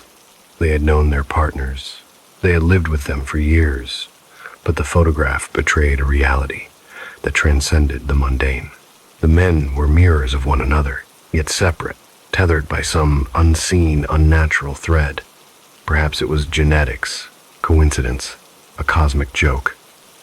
Or perhaps it was a curse embedded in the fabric of the city, in its labyrinthine streets and oppressive architecture, a city that thrived on secrets and concealed truths.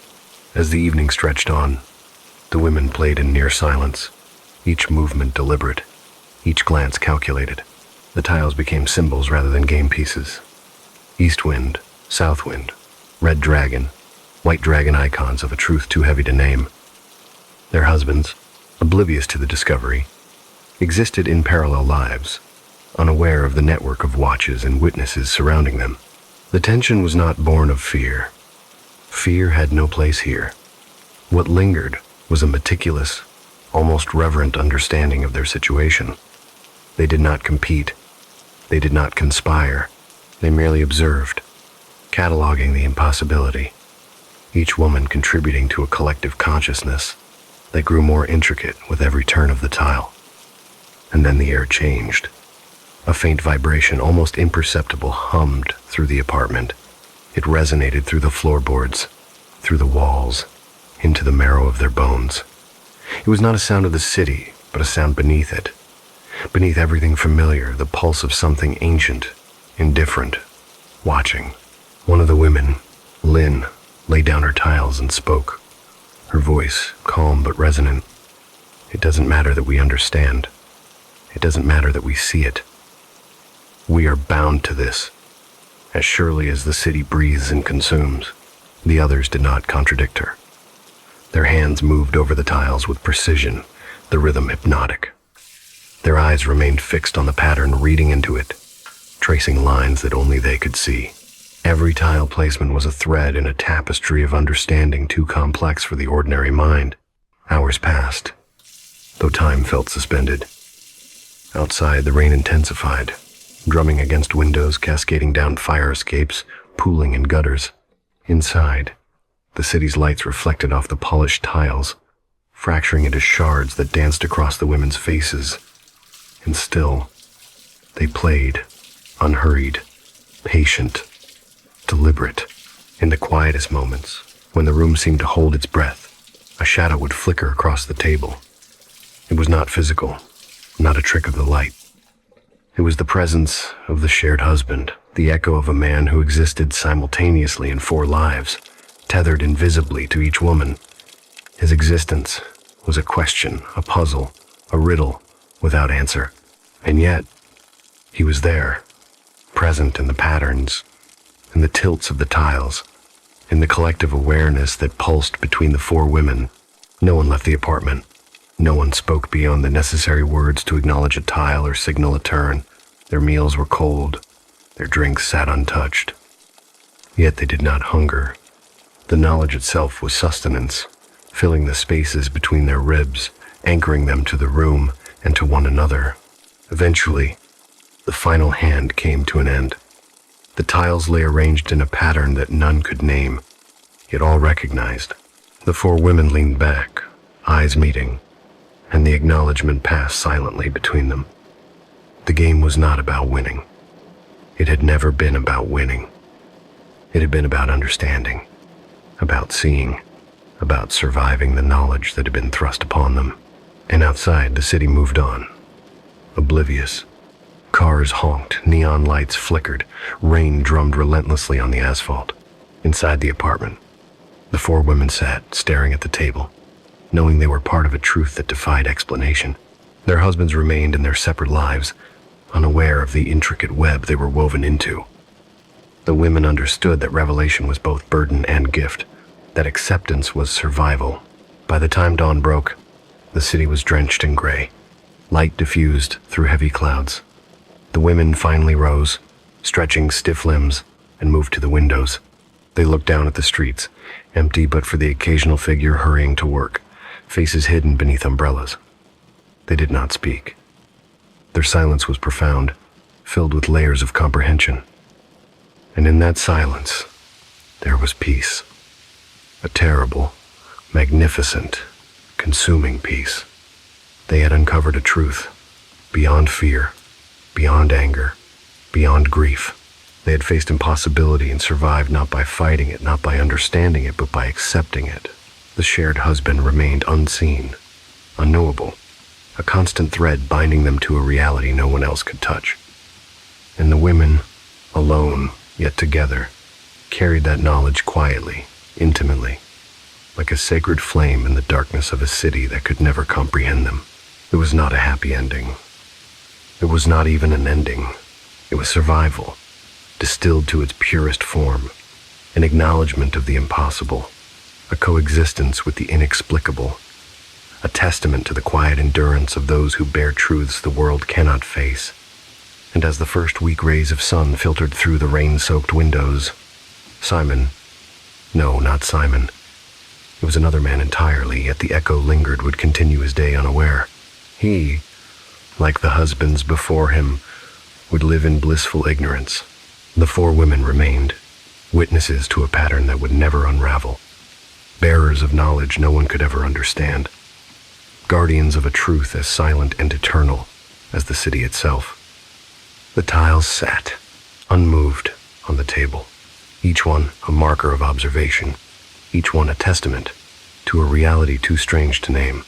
And the women, in their quiet dominion, prepared for another night, another hand, another glimpse into the impossible. Because in a city of light and shadow, of laughter and neon reflections, some truths are meant to be carried alone, and some burdens are best shared in silence. The final farewell. Jack had always thought that saying goodbye was an art, a fleeting ritual that could be molded, twisted, or embellished. But with Lily, every farewell carried weight far beyond the ordinary. It wasn't that she hated parting words. It was that she feared them. Goodbye, she'd said once, laughing through a hint of worry, is lazy. It tempts fate, Jack. It invites the end before it even comes. And so, Jack learned to speak in riddles, to craft his departures with care. A wink, a nod, a soft squeeze of her hand each moment, a substitute for the forbidden word. Over time, it became a game, a delicate dance along the edge of superstition and affection. Every evening, every lecture hall, every bus ride ended in a ritual of creation. How to leave her side without invoking the dreaded word. The campus hummed with the quiet energy of early autumn. Leaves, gold and red, drifted lazily across the quadrangle, brushing against backpacks and sneakers. Students walked in small groups, laughing, arguing, negotiating the transient dramas of youth. Jack and Lily wove their path through it, side by side, hands brushing occasionally, as if afraid to close the gap lest the words escape in forbidden form. Jack carried a small bouquet that day, tulips she had once mentioned liking for their subtle resilience. His fingers curled around the stems, feeling the slight give of the petals, the soft weight of the blooms, the scent that reminded him of spring even as the air had cooled. He had spent hours crafting a note, every syllable tested, every sentence measured against her expectations. Not a word too sharp, not a word too final. But when he reached her dorm, she was already there, seated on the stone bench beneath the ginkgo tree, the wind catching strands of her hair and throwing them across her face. She looked up at him and smiled, but it was a smile that carried an undercurrent of unease. Jack felt it in the air, a tension that prickled the nape of his neck. He knelt, presenting the flowers with a flourish, the way he had rehearsed 100 times in front of his reflection. Her eyes lingered on the bouquet, then on his face, and for a moment he wondered if she could see the worry in him, if she could sense that this would be their final dance, their last chance to perform the ritual without misstep. Jack began, words catching in his throat. The note, the tulips, even his smile all failed him. The perfect phrase, the one that would avoid the cursed word and still convey farewell, eluded him completely. Lily's gaze held his, steady and unblinking. She knew. She always knew when he stumbled. And yet, she said nothing. She merely shifted slightly, letting the wind ruffle the pages of her notebook, letting a leaf drift down across the stone path. Jack exhaled sharply and turned, leaving the words unspoken. He did not want to disappoint her, did not want to invite the fate she so clearly feared, so he walked away in silence. Each step heavy, measured, careful. Every beat of his heart echoed in his ears like a drum counting down to an unknown end. From behind, he could feel her eyes following him, a presence both comforting and suffocating. The campus seemed to grow quieter, as if holding its breath. The distant hum of motorcycles, the chatter of students, the clinking of coffee cups all faded into a soft, ominous undertone. He imagined that the universe itself leaned forward to witness this moment, that fate itself paused to see if he would succeed in the delicate dance of departure. He reached the corner of the quadrangle and paused, inhaling sharply. The bouquet felt suddenly heavier, the colors dulled by the gravity of the situation. He turned briefly, half expecting to see her standing, waiting, hand extended in silent reproach. But she remained seated, composed, serene, the very picture of patience and quiet insistence. In that suspended moment, Jack felt the weight of the taboo pressed down on him. Every farewell he had ever uttered, every casual parting from friends and strangers alike, seemed trivial compared to this. Here the stakes were life and death, or so it felt. He could almost hear her voice, faint but insistent, shaping reality around them. No goodbyes. None. Do you understand? He swallowed hard, forcing himself forward. Each step felt like walking through molasses, a slow march toward inevitability. The campus path curved beneath the ginkgo trees, their golden leaves whispering secrets as they fell. Jack kept his gaze low, avoiding her eyes, avoiding the temptation to speak the forbidden word, avoiding the collapse of the fragile ritual they had built together. And yet, he could not help but glance back, one quick, furtive look over his shoulder. There she sat, still waiting, still serene, and in that glance he caught the shimmer of premonition, a flicker that hinted at consequences too vast to comprehend. Something unspoken lingered between them, a promise, a warning, a covenant sealed in silence. He passed the ivy-covered archway leading to the student parking lot, feeling the weight of inevitability tighten around his chest. Every engine's roar, every horn, every echo of life in motion seemed amplified, pointed, accusatory. The world felt brittle, fragile, like a vase balanced on the edge of a table, ready to shatter at the slightest misstep. Jack's hand brushed the bouquet once more, and he felt the thorns beneath the petals subtle, nearly imperceptible, but sharp enough to draw blood if mishandled. A metaphor, he realized, for the delicate balance of their farewell. One wrong word, one slip, and the world might tilt irreversibly, tilting fate itself into chaos.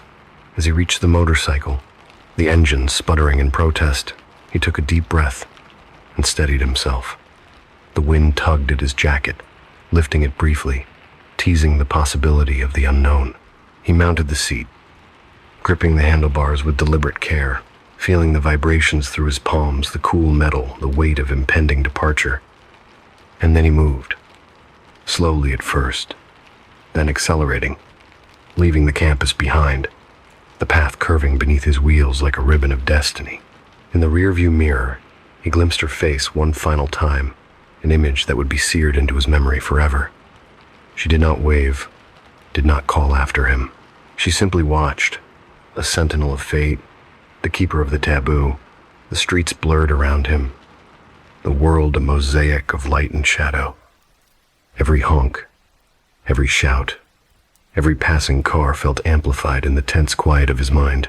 He imagined that each movement, each vibration, each heartbeat was orchestrated by forces beyond comprehension, guiding him, warning him, pushing him toward the precipice of consequence.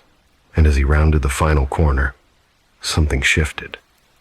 A sense of inevitability pressed down, a weight that had nothing to do with the physical world and everything to do with the fragile architecture of fate. He could not yet know what awaited, only that it was approaching, relentless, inescapable, and inextricably tied to the words he had failed to say. Jack exhaled one last time, the bouquet cradled against his chest, the wind tearing through his hair, and in that moment of perfect tension, the world seemed to pause. The city held its breath, the leaves hung suspended in the air, and the universe waited for the forbidden act to complete its course.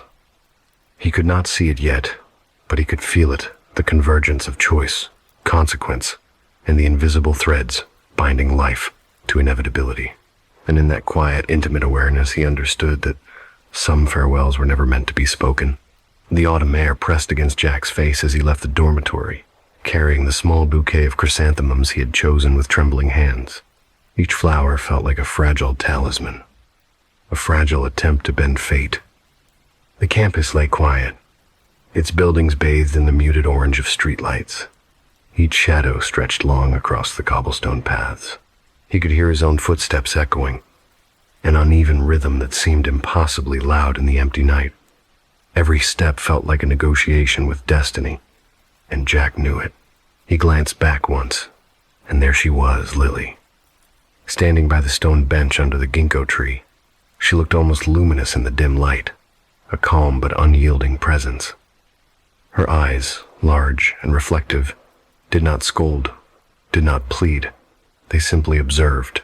Jack had always loved that about her, the quiet certainty with which she approached the world, as if she understood forces he could never name.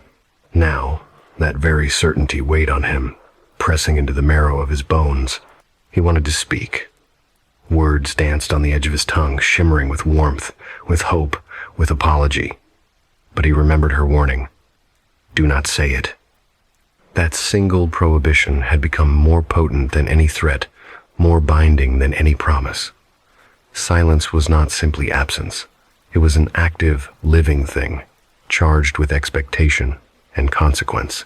Jack had no choice but to obey, and yet obeying felt like stepping into a slow, grinding machine. The bouquet trembled in his hands, and he clutched it tighter, feeling the thin stems dig into his palms. The petals, soft and pale, seemed almost to vibrate in resonance with the tension coiling inside him. He could hear the rustle of leaves above, the soft whisper of wind threading through the branches, and in that whisper, he imagined a voice, her voice reminding him, be silent, choose silence. He walked past the empty lecture halls, their windows dark, the posters of long-forgotten events peeling at the edges. The quiet was nearly tangible, wrapping around him like a thick velvet shroud.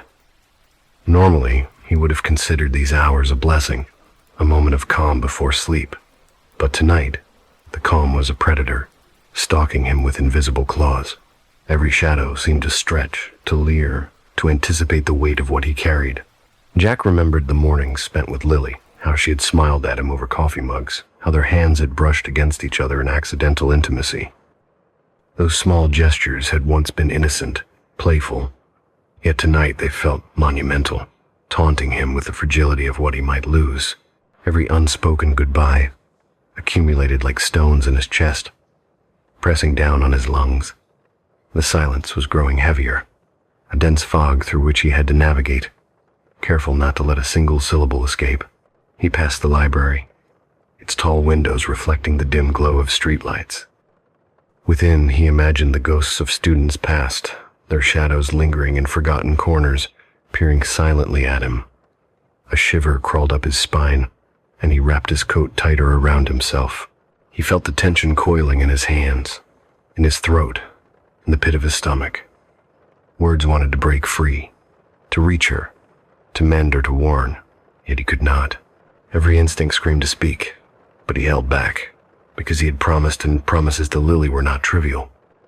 At the edge of the campus, where the lampposts grew sparse and the shadows thickened, he paused.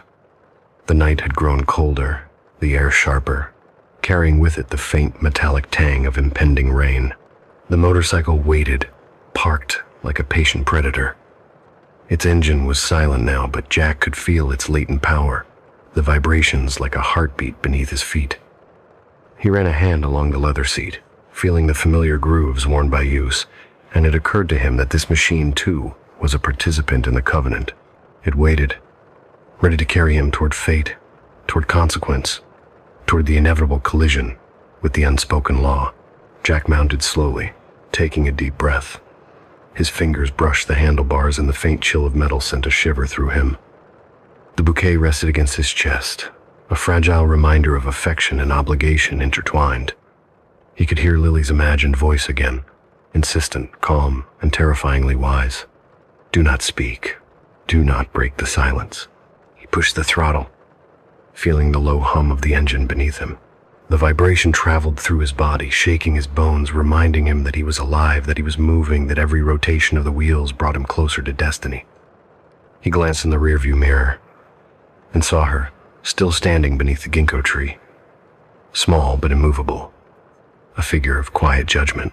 Her gaze pierced the distance, and Jack felt the full weight of the unspoken covenant pressing against him. The campus streets blurred around him, lamplight streaking across asphalt like molten gold.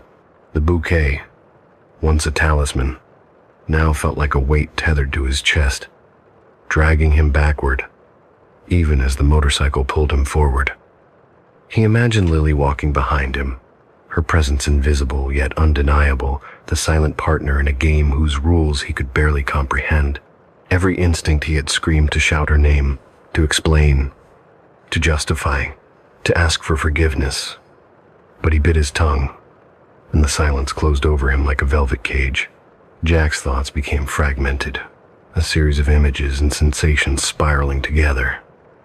He remembered her laughter, soft and lilting, echoing in dorm hallways, The small, intimate arguments over trivial matters, the delicate moments of hand-holding and whispered confidences, all of it now weighed on him like an anchor.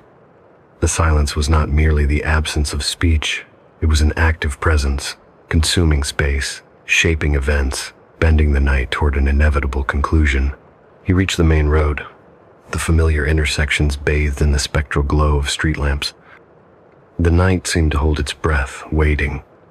Jack felt the air tighten around him, as though the world itself had become conscious of his obedience. The bouquet pressed against his chest, and he realized he could feel the pulse of each flower, each petal vibrating in resonance with the tension in his body. Every unspoken word was a spark, and the silence he upheld was both shield and chain.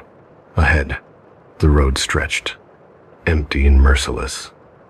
Jack's mind wandered, conjuring images of what might happen if he failed, if he slipped, if he faltered. He imagined the consequences of a single syllable, the ripple effect through the delicate fabric of fate. The night itself seemed to lean in, listening, judging. He could feel the invisible string tethering him to Lily, a cord of inevitability that neither of them could sever. And then, as he rode forward, the realization settled over him like a dark shroud. The silence was no longer a choice. It had become a force, an inexorable presence guiding him toward the final act, the ultimate revelation of their shared covenant. Every heartbeat, every vibration of the engine, every breath of wind through the autumn leaves was a reminder that the path was set, the rules immutable. Jack exhaled, a long, shuddering release that carried with it both relief and dread. The bouquet lay against his chest, petals trembling, fragile and fleeting, and he understood fully for the first time that silence could be louder than any word. He pressed forward, letting the motorcycle carry him through the night, each rotation of the wheels a drumbeat in the slow, deliberate symphony of fate. He glanced one last time in the rearview mirror. Lily was gone from the bench, the ginkgo tree, a silent sentinel in the darkness. Yet he felt her presence, immutable and pervasive, a constant reminder that their covenant had consequences far beyond speech. The night held him in its grasp, the empty streets echoing with possibilities he could not name, and he understood that every unspoken goodbye, every deliberate pause, was a thread woven into the tapestry of their inevitable fate. The silence had become complete. It was no longer absence. It was force. It was law. It was living, breathing consequence. Jack held the bouquet, held the throttle, held the fragile thread connecting him to Lily, and let the night carry him forward, toward the inexorable conclusion that awaited beyond the shadows. The morning came slowly, a pale, reluctant light creeping across the dormitory courtyard. Jack had not slept. The bouquet lay beside him on the worn bench, petals dulled by dew and tension. Every shadow in the courtyard seemed heavier, as if the day itself carried the weight of unseen eyes. He ran his fingers over the stems, feeling the faint prickle of the leaves. It was a reminder that even beauty could carry consequences, that even tenderness could be a weapon when entwined with rules he barely understood. Jack's mind wandered back to the first week with Lily, to the casual joke about goodbyes that had somehow turned into a law neither of them could escape. At the time, it had seemed playful, a tiny boundary to navigate, a minor test of wit and creativity. But now, as the morning fog settled over the campus, he understood that the covenant they had unknowingly signed was far more binding than either of them could have imagined. Silence was not merely etiquette, it was fate itself, a living force that demanded precision and obedience. He remembered how she had whispered it first. Never say goodbye. Not in anger, not in jest, not under any circumstance. It was not a preference. It was a decree. At the time, he had laughed, thinking it absurd, trivial. Yet now, as he stared at the dew-soaked petals, Jack felt the oppressive gravity of that command. Every unspoken word, every held-back farewell, was a stitch in the invisible web that bound them both. And in the recesses of his mind, he could feel the first hints of its cost. Jack rose from the bench, the bouquet clutched tightly, and began to walk through the empty halls of the campus. The sound of his footsteps echoed unnaturally loud, bouncing off the walls like the drum beats of an unseen orchestra. He felt the weight of the covenant pressing against his chest, a tangible, suffocating force. Every corridor he passed seemed to stretch, elongating with anticipation, each door a silent sentinel. He could almost hear the whisper of the law: obey, or be consumed. It was in the library that he found the first real clue of the covenant's nature. He had been searching for any record of accidents, incidents, anything that might explain the invisible thread stretching between them. In the dusty archives, he discovered a yellowed notebook, the pages frayed and brittle, written in the careful, deliberate hand of someone long gone. The note spoke of forbidden farewells, of words uttered at the wrong moment, and of the terrible consequences that followed. There were sketches, diagrams of arrows and circles, annotations that suggested a pattern, a ritual of speech and silence. Jack traced the lines with his fingers, feeling the embossed grooves in the paper, imagining the hands that had once created them. The words seemed almost alive, vibrating beneath his touch. The notebook described the covenant as a force older than memory, a law that exacted a price when violated. Farewells, it explained, were not mere words. They were keys, unlocking doors that mortals had no right to open. And in this case, Lily's prohibition had bound them both, a living agreement that demanded obedience under pain of irreversible consequence. He understood with a cold clarity that the motorcycle accident, the one that had claimed his life in the previous narrative of the day, or perhaps a shadow of what was yet to come, was not random. It was the first enforcement of the covenant, a warning that the rules were absolute. Every unspoken goodbye was a thread in a tapestry that stretched beyond comprehension, a web-spun of anticipation and inevitability. And he, caught in the weave, was both participant and victim. As he left the library, the bouquet tucked under his arm, the campus seemed different. The buildings leaned in closer, their windows like dark eyes observing his every move. Shadows pooled in corners where none should exist, and Jack felt the unmistakable sense that he was being guided, not by his own will, but by the covenant itself. Every step he took seemed preordained, every turn a part of the pattern described in the brittle notebook. By mid-morning, Jack found himself at the ginkgo tree once more. Lily had not arrived yet, but he could feel her presence, pervasive and insistent, a spectral weight pressing on the very air around him. He set the bouquet at the base of the tree, as if offering it as a token to the invisible force that had ensnared them. The petals shivered in the faint breeze, and he imagined them whispering back, acknowledging the covenant, confirming that it lived and breathed through both of them. He recalled the countless mornings and evenings spent negotiating with the prohibition, inventing new ways to say goodbye without speaking it aloud. A hand wave, a small nod, a lingering glance, they were all strategies, clever maneuvers in a game whose rules he barely understood. Yet, even with care, he could sense the covenant tightening, a rope coiling slowly around the rhythm of their lives, squeezing till the stakes were absolute. Jack's thoughts drifted to the darker possibilities. He imagined what might happen if he faltered, if a momentary lapse allowed a syllable to escape. The notebook had been clear violations of the covenant were met with severe, often violent, enforcement. The world seemed to contract around him, the campus narrowing into a corridor that led only forward toward the inevitable confrontation. It was then that he understood fully. The covenant was not just a prohibition, it was sentient. It could feel intent, it could measure hesitation, it could detect even the slightest misalignment between thought and action. Silence, he realized, was both shield and prison. By holding back his words, he was protecting Lily, himself, and perhaps even the delicate balance of forces that had always existed just beneath the veneer of everyday life.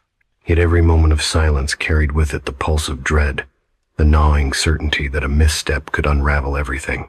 Hours passed, though time felt distorted, stretched by anticipation and fear. Jack wandered the familiar paths of the campus, each familiar landmark imbued with new significance.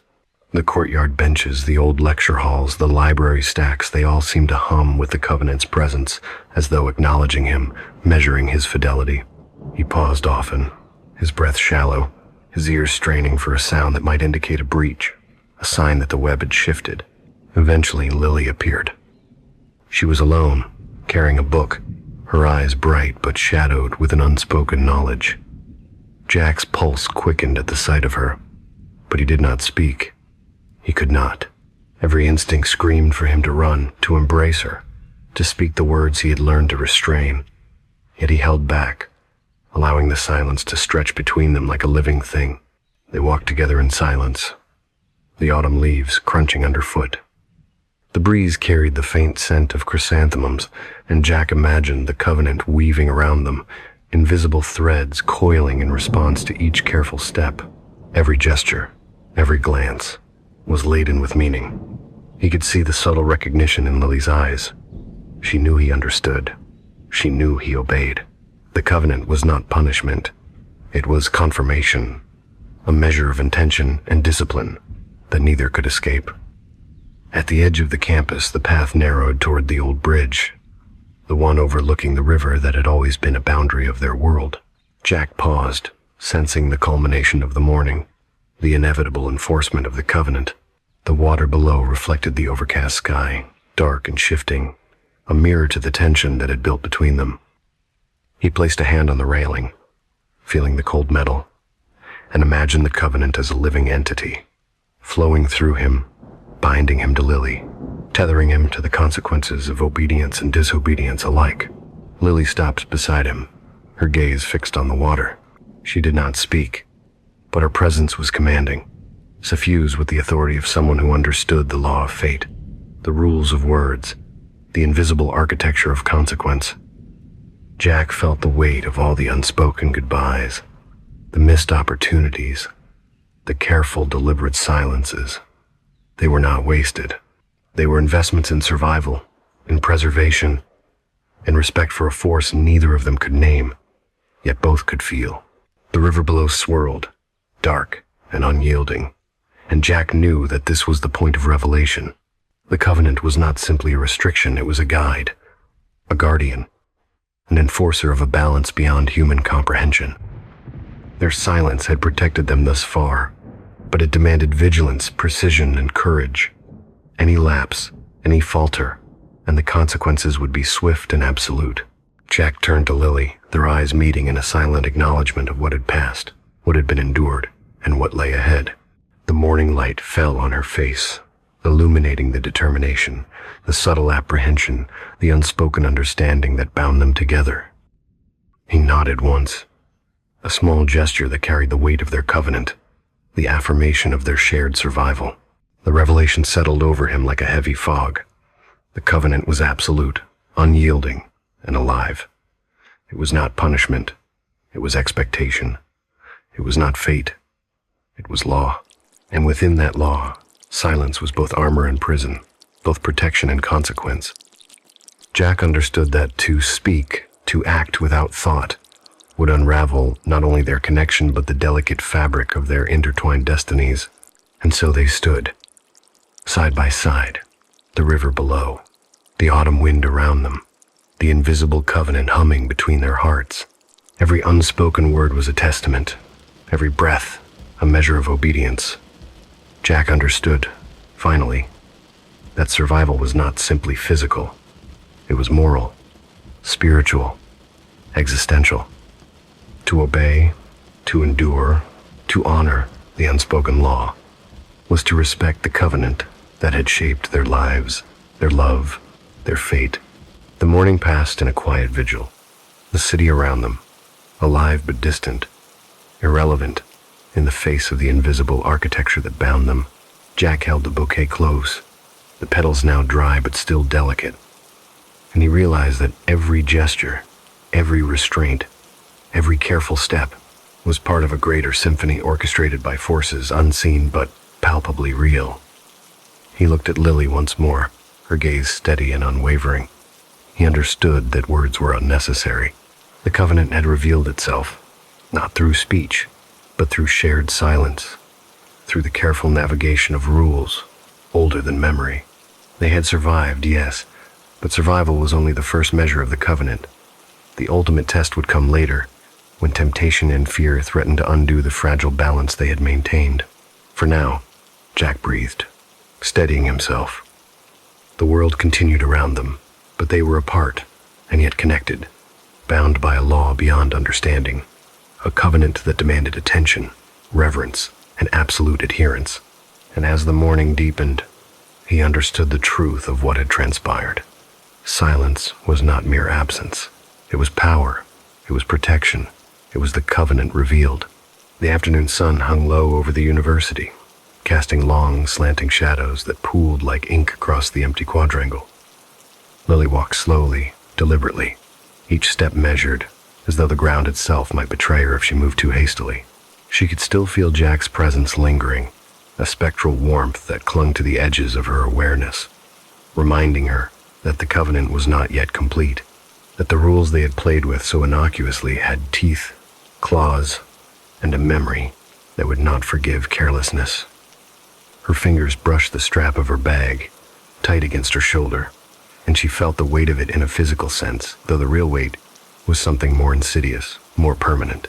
It was the burden of knowledge, the intimate awareness that every action she took was observed by a force older than herself, a law older than life, and that every misstep carried a price measured in blood, in terror, in irreversible loss. The first sign came in the form of a whisper, almost imperceptible, threading through the gentle rustle of autumn leaves. "You broke the law."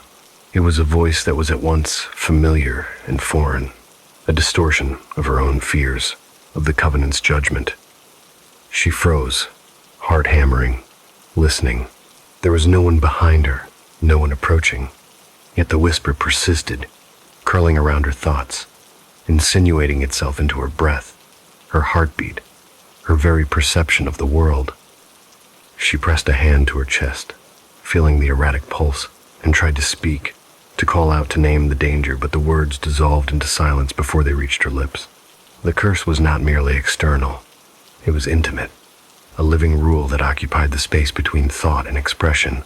She could feel it tightening like a vice, squeezing not her body but her will, forcing her to confront the consequences of every forbidden utterance, every careless intention. By the time she reached the edge of the campus, where the roads narrowed and the shadows thickened, the air had grown inexplicably heavy. Every gust of wind carried a sense of accusation, and the distant hum of traffic seemed warped, slowed, as if the world itself were bending to observe her compliance. Lily's hands trembled, but she maintained her composure. She had learned, through countless rehearsals of restraint, the necessary stillness, the exacting patience required to survive the covenant's exacting scrutiny. She paused at the old wrought iron gate that led to the service road where Jack had taken the final ride that had changed everything. The memory of him, upright and vibrant one moment, shredded metal and shattered bone the next, pressed against her ribs like a physical force. She remembered the way his eyes had searched for her, wide with confusion and trust, moments before the world had twisted into an irreversible shape. And she understood with a dread clarity that the curse, the perfect curse, was as much her doing as it was fate's. The sound came next, subtle at first, then unmistakable, the growl of the engine, not the normal roar of a motorcycle, but a distorted, warped resonance that carried Jack's voice within it. "You took it. You took the last word." The words were stretched, pitch-bent, a howl that came from the metal, from the air, from somewhere between reality and the covenant itself. Lily's stomach clenched as she recognized the echo, the curse manifesting in the world around her, physical, inevitable, and merciless. She moved forward, instinctively, though each step was weighted with the understanding that the law was alive, that the curse was watching, measuring. The path ahead was empty, but every surface, the pavement, the walls, the scattered leaves, seemed to pulse with anticipation. She felt the residual presence of Jack in every shadow, his fear, his obedience, his unwitting betrayal in failing to navigate the unspoken rules. And she knew that the curse did not punish the living lightly. It demanded perfection, adherence, and a price paid fully, without hesitation. As the motorcycle appeared, impossibly fast, impossibly silent, she realized the full scope of the curse's perfection. It was not merely a danger, It was a judgment, exacted with the precision of inevitability. The air vibrated with the distorted sound of Jack's voice, the metallic hiss of tires against asphalt, the unnatural cadence of inevitability. She could do nothing but stand, frozen, a participant in the Covenant's final demonstration. The motorcycle veered, impossibly close, and Lily felt the wind whip around her, carrying a scent of gasoline, fear, and something else, something like the metallic tang of inevitability. Her mind raced, searching for a loophole, a deviation, a way to escape the orchestration of fate. But there was none. The curse had prepared the stage, set the players, and left only the options prescribed by its own logic. Survival through perfect adherence, or annihilation through deviation. In that moment, she understood the true nature of the Covenant. It was not only about words, or silence, or obedience. It was about intent, about the alignment of thought, action, and consequence. Every movement, every hesitation, every blink of the eye was scrutinized, judged, and incorporated into the unfolding reality. Jack's final misstep, his inability to navigate the silence fully, had activated the curse in its perfect form, manifesting in the world as both warning and execution. Lily's body reacted before her mind could fully process the implications. She stepped aside at the last fraction of a second, feeling the vortex of displaced air and the ghostly presence of Jack rush past her. The motorcycle didn't crash into her. Not exactly, but its passage left a scar in the air, a distortion in space that lingered like smoke. She stumbled backward, heart hammering, every nerve ending alive with the sensation of narrowly evading the curse's intent. She realized then that survival was not enough. To endure the perfect curse required comprehension, an understanding not just of the law itself, but of the precise mechanism of fate's enforcement. She had glimpsed it, narrowly, fleetingly, and in that glimpse, she understood that the Covenant was alive, responsive, adaptive. It was not static. It evolved, testing, probing, correcting, demanding perfection at every instant. Lily pressed a hand to the cold metal of a nearby railing, steadying herself. Her thoughts raced, intertwining memory, fear, and deduction.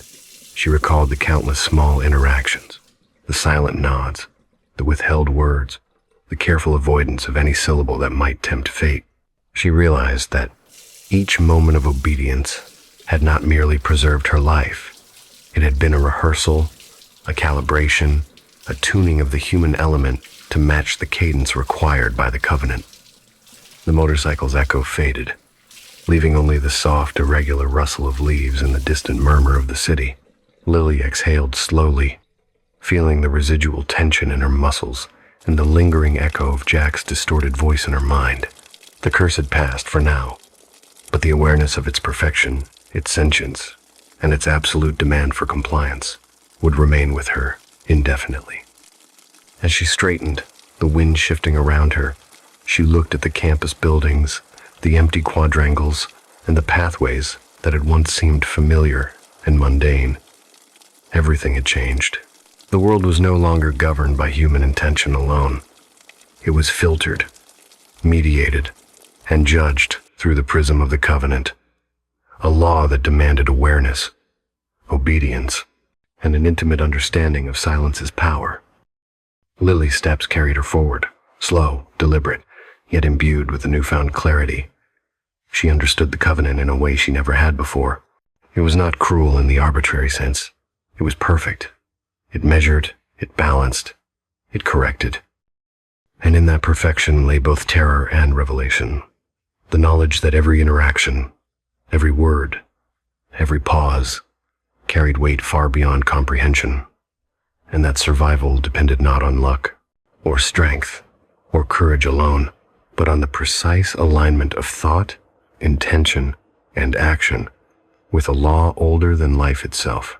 By the time she returned to her dormitory, the sun had dipped lower, shadows stretching like the fingers of unseen hands across the walls. Lily placed her hand over the small token Jack had left behind, a reminder of the fragility of human intention against the backdrop of fate's meticulous enforcement. She understood now that the perfect curse was not punishment. It was the covenant, fully realized, the culmination of rules that neither could break, the manifestation of obedience and consequence intertwined. And in that understanding she felt a terrible serenity, a chilling clarity. The covenant would endure, as would she, but only through perpetual awareness, through constant vigilance, and through the recognition that words, even the simplest goodbye, could carry the weight of inevitability. The perfect curse had revealed itself, and Lily would never forget the lesson it imparted. That silence was not absence, that restraint was not weakness, and that survival, in the shadow of such law, demanded a clarity of mind and heart that few could ever hope to achieve. The campus was nearly empty that evening, a quiet that felt almost artificial, like the world had been pressed flat by some unseen hand. Lily walked slowly along the brick paths, her shoes scuffing faintly against the worn surface, each sound amplified in the unnatural hush. The air was cool but thick, as if it had absorbed the tension of days past and was holding it just above the surface, ready to release it in a single, inevitable breath. She carried nothing but a small satchel and the heavy weight of memory, the accumulation of days, decisions, silences, and whispered warnings that had led her to this final moment. Every shadow seemed to follow her, stretching and twisting in ways that made familiar objects almost unrecognizable. Trees that had once offered simple shade now arched with sinister intent, their branches scratching the sky like the fingers of unseen watchers. The occasional rustle of leaves, or distant clatter of a loose gate, sounded amplified, almost accusatory, as though the campus itself were aware of her presence and scrutinizing her every movement.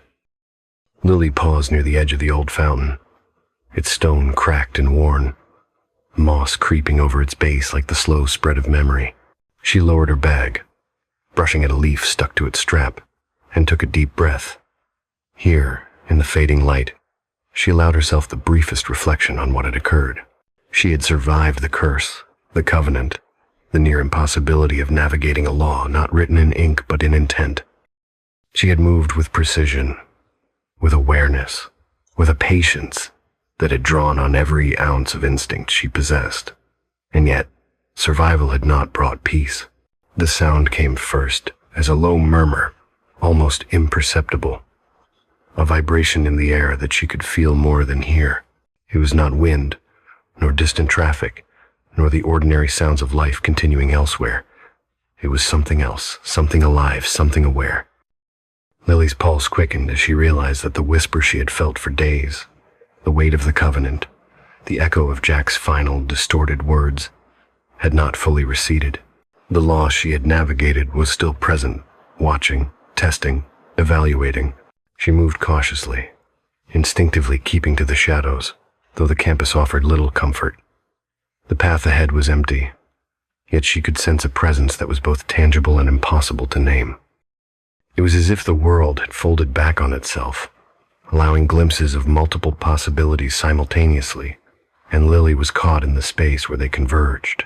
Each step she took created ripples in this strange overlay of reality, subtle shifts that seemed to measure her compliance, her intent, her very essence. Ahead, the bell tower rose, a silent sentinel against the darkening sky. Its clock had long since stopped, frozen in a moment that seemed irrelevant now, but somehow perfectly aligned with the covenant's strange sense of order. Lily approached cautiously, noting that the stones of its base bore faint scratches, almost like tally marks, though she could not imagine by what hand they had been made. She crouched briefly, touching the cold surface with her fingers, and a shiver ran through her. The tower felt alive, in a quiet, patient way, as though it had observed centuries of human folly and now merely waited for the next test. She thought of Jack, of the final ride, of the way his voice had warped through the engine's roar, through the metallic distortion carrying judgment and accusation simultaneously. She could still hear it, deep in the recesses of her mind. You took it. You took the last word. The echo was not merely auditory, it was moral, existential, a vibration in the fabric of her consciousness that reminded her that words had consequences far beyond their ordinary function. Her steps led her toward the central quadrangle, where the benches were empty, and the shadows pooled in unnatural shapes. She paused at a familiar bench, one they had often sat upon together, sharing quiet conversation in the afternoons before the covenant had revealed itself. Lily ran a finger along the worn wood, imagining that if she pressed hard enough she might feel the imprint of Jack's presence, some residue of intent left behind by the one who had unknowingly triggered the perfect curse. The sensation was eerie, almost tactile, as though she could feel both him and the law that had punished him in the same motion. A faint shimmer in the air drew her attention next. It was subtle, like heat rising from pavement in summer, but with a distinct sense of awareness. Lily tilted her head, heart hammering. She understood immediately that this was the manifestation of the curse's final observation. It was not violent, not directly threatening, but it carried the authority of inevitability. It was a judgment rendered without malice, merely execution of rules she had not fully grasped until now. She stood still, allowing the sensation to envelope her, noting every micro-adjustment in her balance, every shiver of awareness. The quiet that had been so oppressive now seemed filled with communication. The covenant spoke not in words, but in pressure, in timing, in the subtle dance of movement and observation. And in that dance, Lily realized she was not merely a survivor. She was the witness, the participant, the element that completed the circle. Her actions, her restraint, her understanding, these were what gave the law form in the physical world. Hours could have passed, or perhaps minutes. Time had little meaning here. It was elastic, pliable, measured only by her compliance in the silent insistence of the covenant. When she moved again, it was deliberate, careful, each step considered as if the ground beneath her might respond to miscalculation. She traced the pathways she had once walked with ordinary confidence, now seeing each stone, each crack, each shadow as an integral part of the mechanism she had barely survived.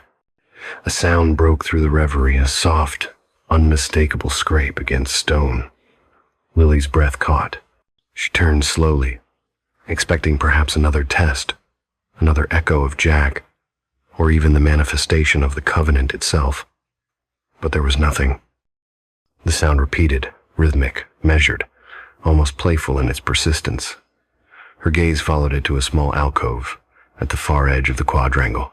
There, faint but discernible, a figure, or something that resembled a figure, stood partially obscured by shadow. It did not move forward, did not speak, but its presence was undeniable. Lily approached cautiously, noting that the closer she got, the more certain she was of the figure's awareness of her own presence. It did not blink, did not breathe audibly, yet she could feel a consciousness, a sentient gaze, observing her in a way that was both alien and deeply intimate. She realized then that this was not Jack, not the past, not the engine of metal and distorted voice. It was the silent witness, the covenant's final expression, a guardian of the law, an observer that required acknowledgement but did not intervene unless provoked. Her hand trembled as she reached out, not to touch, not to engage, but merely to acknowledge. I see you. I understand. The gesture, though silent and unspoken, seemed sufficient. The figure did not vanish, did not respond, but the air shifted slightly, and the oppressive tension that had accompanied her for days lifted, leaving a residue of quiet, contemplative vigilance. Lily realized, with a clarity that bordered on transcendental, that the silent witness was not a threat, but a reminder. The covenant would endure. The law would continue to observe, adapt, and execute. And she, having navigated its challenges, having endured its judgment, had become part of its ongoing existence. She was both observer and observed, survivor and participant, bound irrevocably to the logic of inevitability. The night deepened, and she made her way back through the campus. Shadows lengthened, flickering against the walls like the movements of an unseen audience. The air carried a chill, but it was no longer oppressive. It was a companionable, measured reminder of presence, awareness, and consequence. Lily understood that while Jack had been taken by the law's perfect enforcement, she had earned something rare: comprehension, integration, and the role of the silent witness, charged with memory, and vigilance. By the time she returned to her dormitory, the streets were nearly deserted. She paused for a final moment outside the building, looking back at the path she had walked. Every leaf, every stone, every shadow seemed to hum with the Covenant's awareness. She exhaled slowly, feeling the tightness of adrenaline and fear ebb, replaced by a quiet, solemn respect. The curse had been perfect. The law had been exact. The silent witness had watched. And she, Lily, remained an intimate observer, a guardian of memory, a living testament to the delicate balance between words and silence, action and consequence. The perfect curse had ended, yet in its conclusion, it had established a beginning, the Covenant's quiet persistence, the vigilance of the witness, and the inescapable knowledge that some rules are eternal, and some silences carry more weight than any spoken word. Lily entered her dormitory, closing the door behind her with a deliberate, precise motion. She did not sleep, nor did she need to. Instead, she sat in the quiet, listening not to the world outside, but to the subtle, imperceptible echoes of the Covenant, of Jack, and of the law that had passed through them both. She had survived, yes, but more importantly, she understood. And in understanding, she had become more than herself, a witness, a participant, a custodian of silence. The night stretched on, unbroken, and in the quiet of her dorm room, Lily remained awake, alert, aware, for she was the last word, the silent witness, and she would carry the Covenant forward, observing, remembering, surviving, forever bound to the law that had shaped her world and defined her very existence. These stories have ended.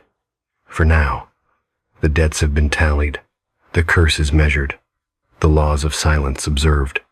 Some survived, some became witnesses, some faded, leaving only the memory of their choices lingering in the spaces between us.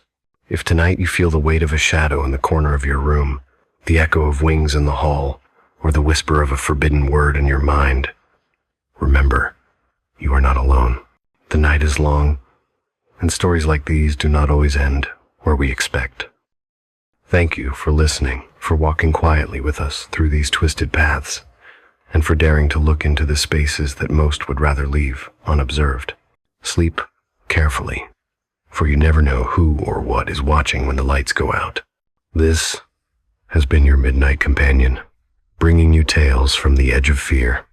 Until next time, keep your words close, your mind open, and your eyes alert, for horror is never far away.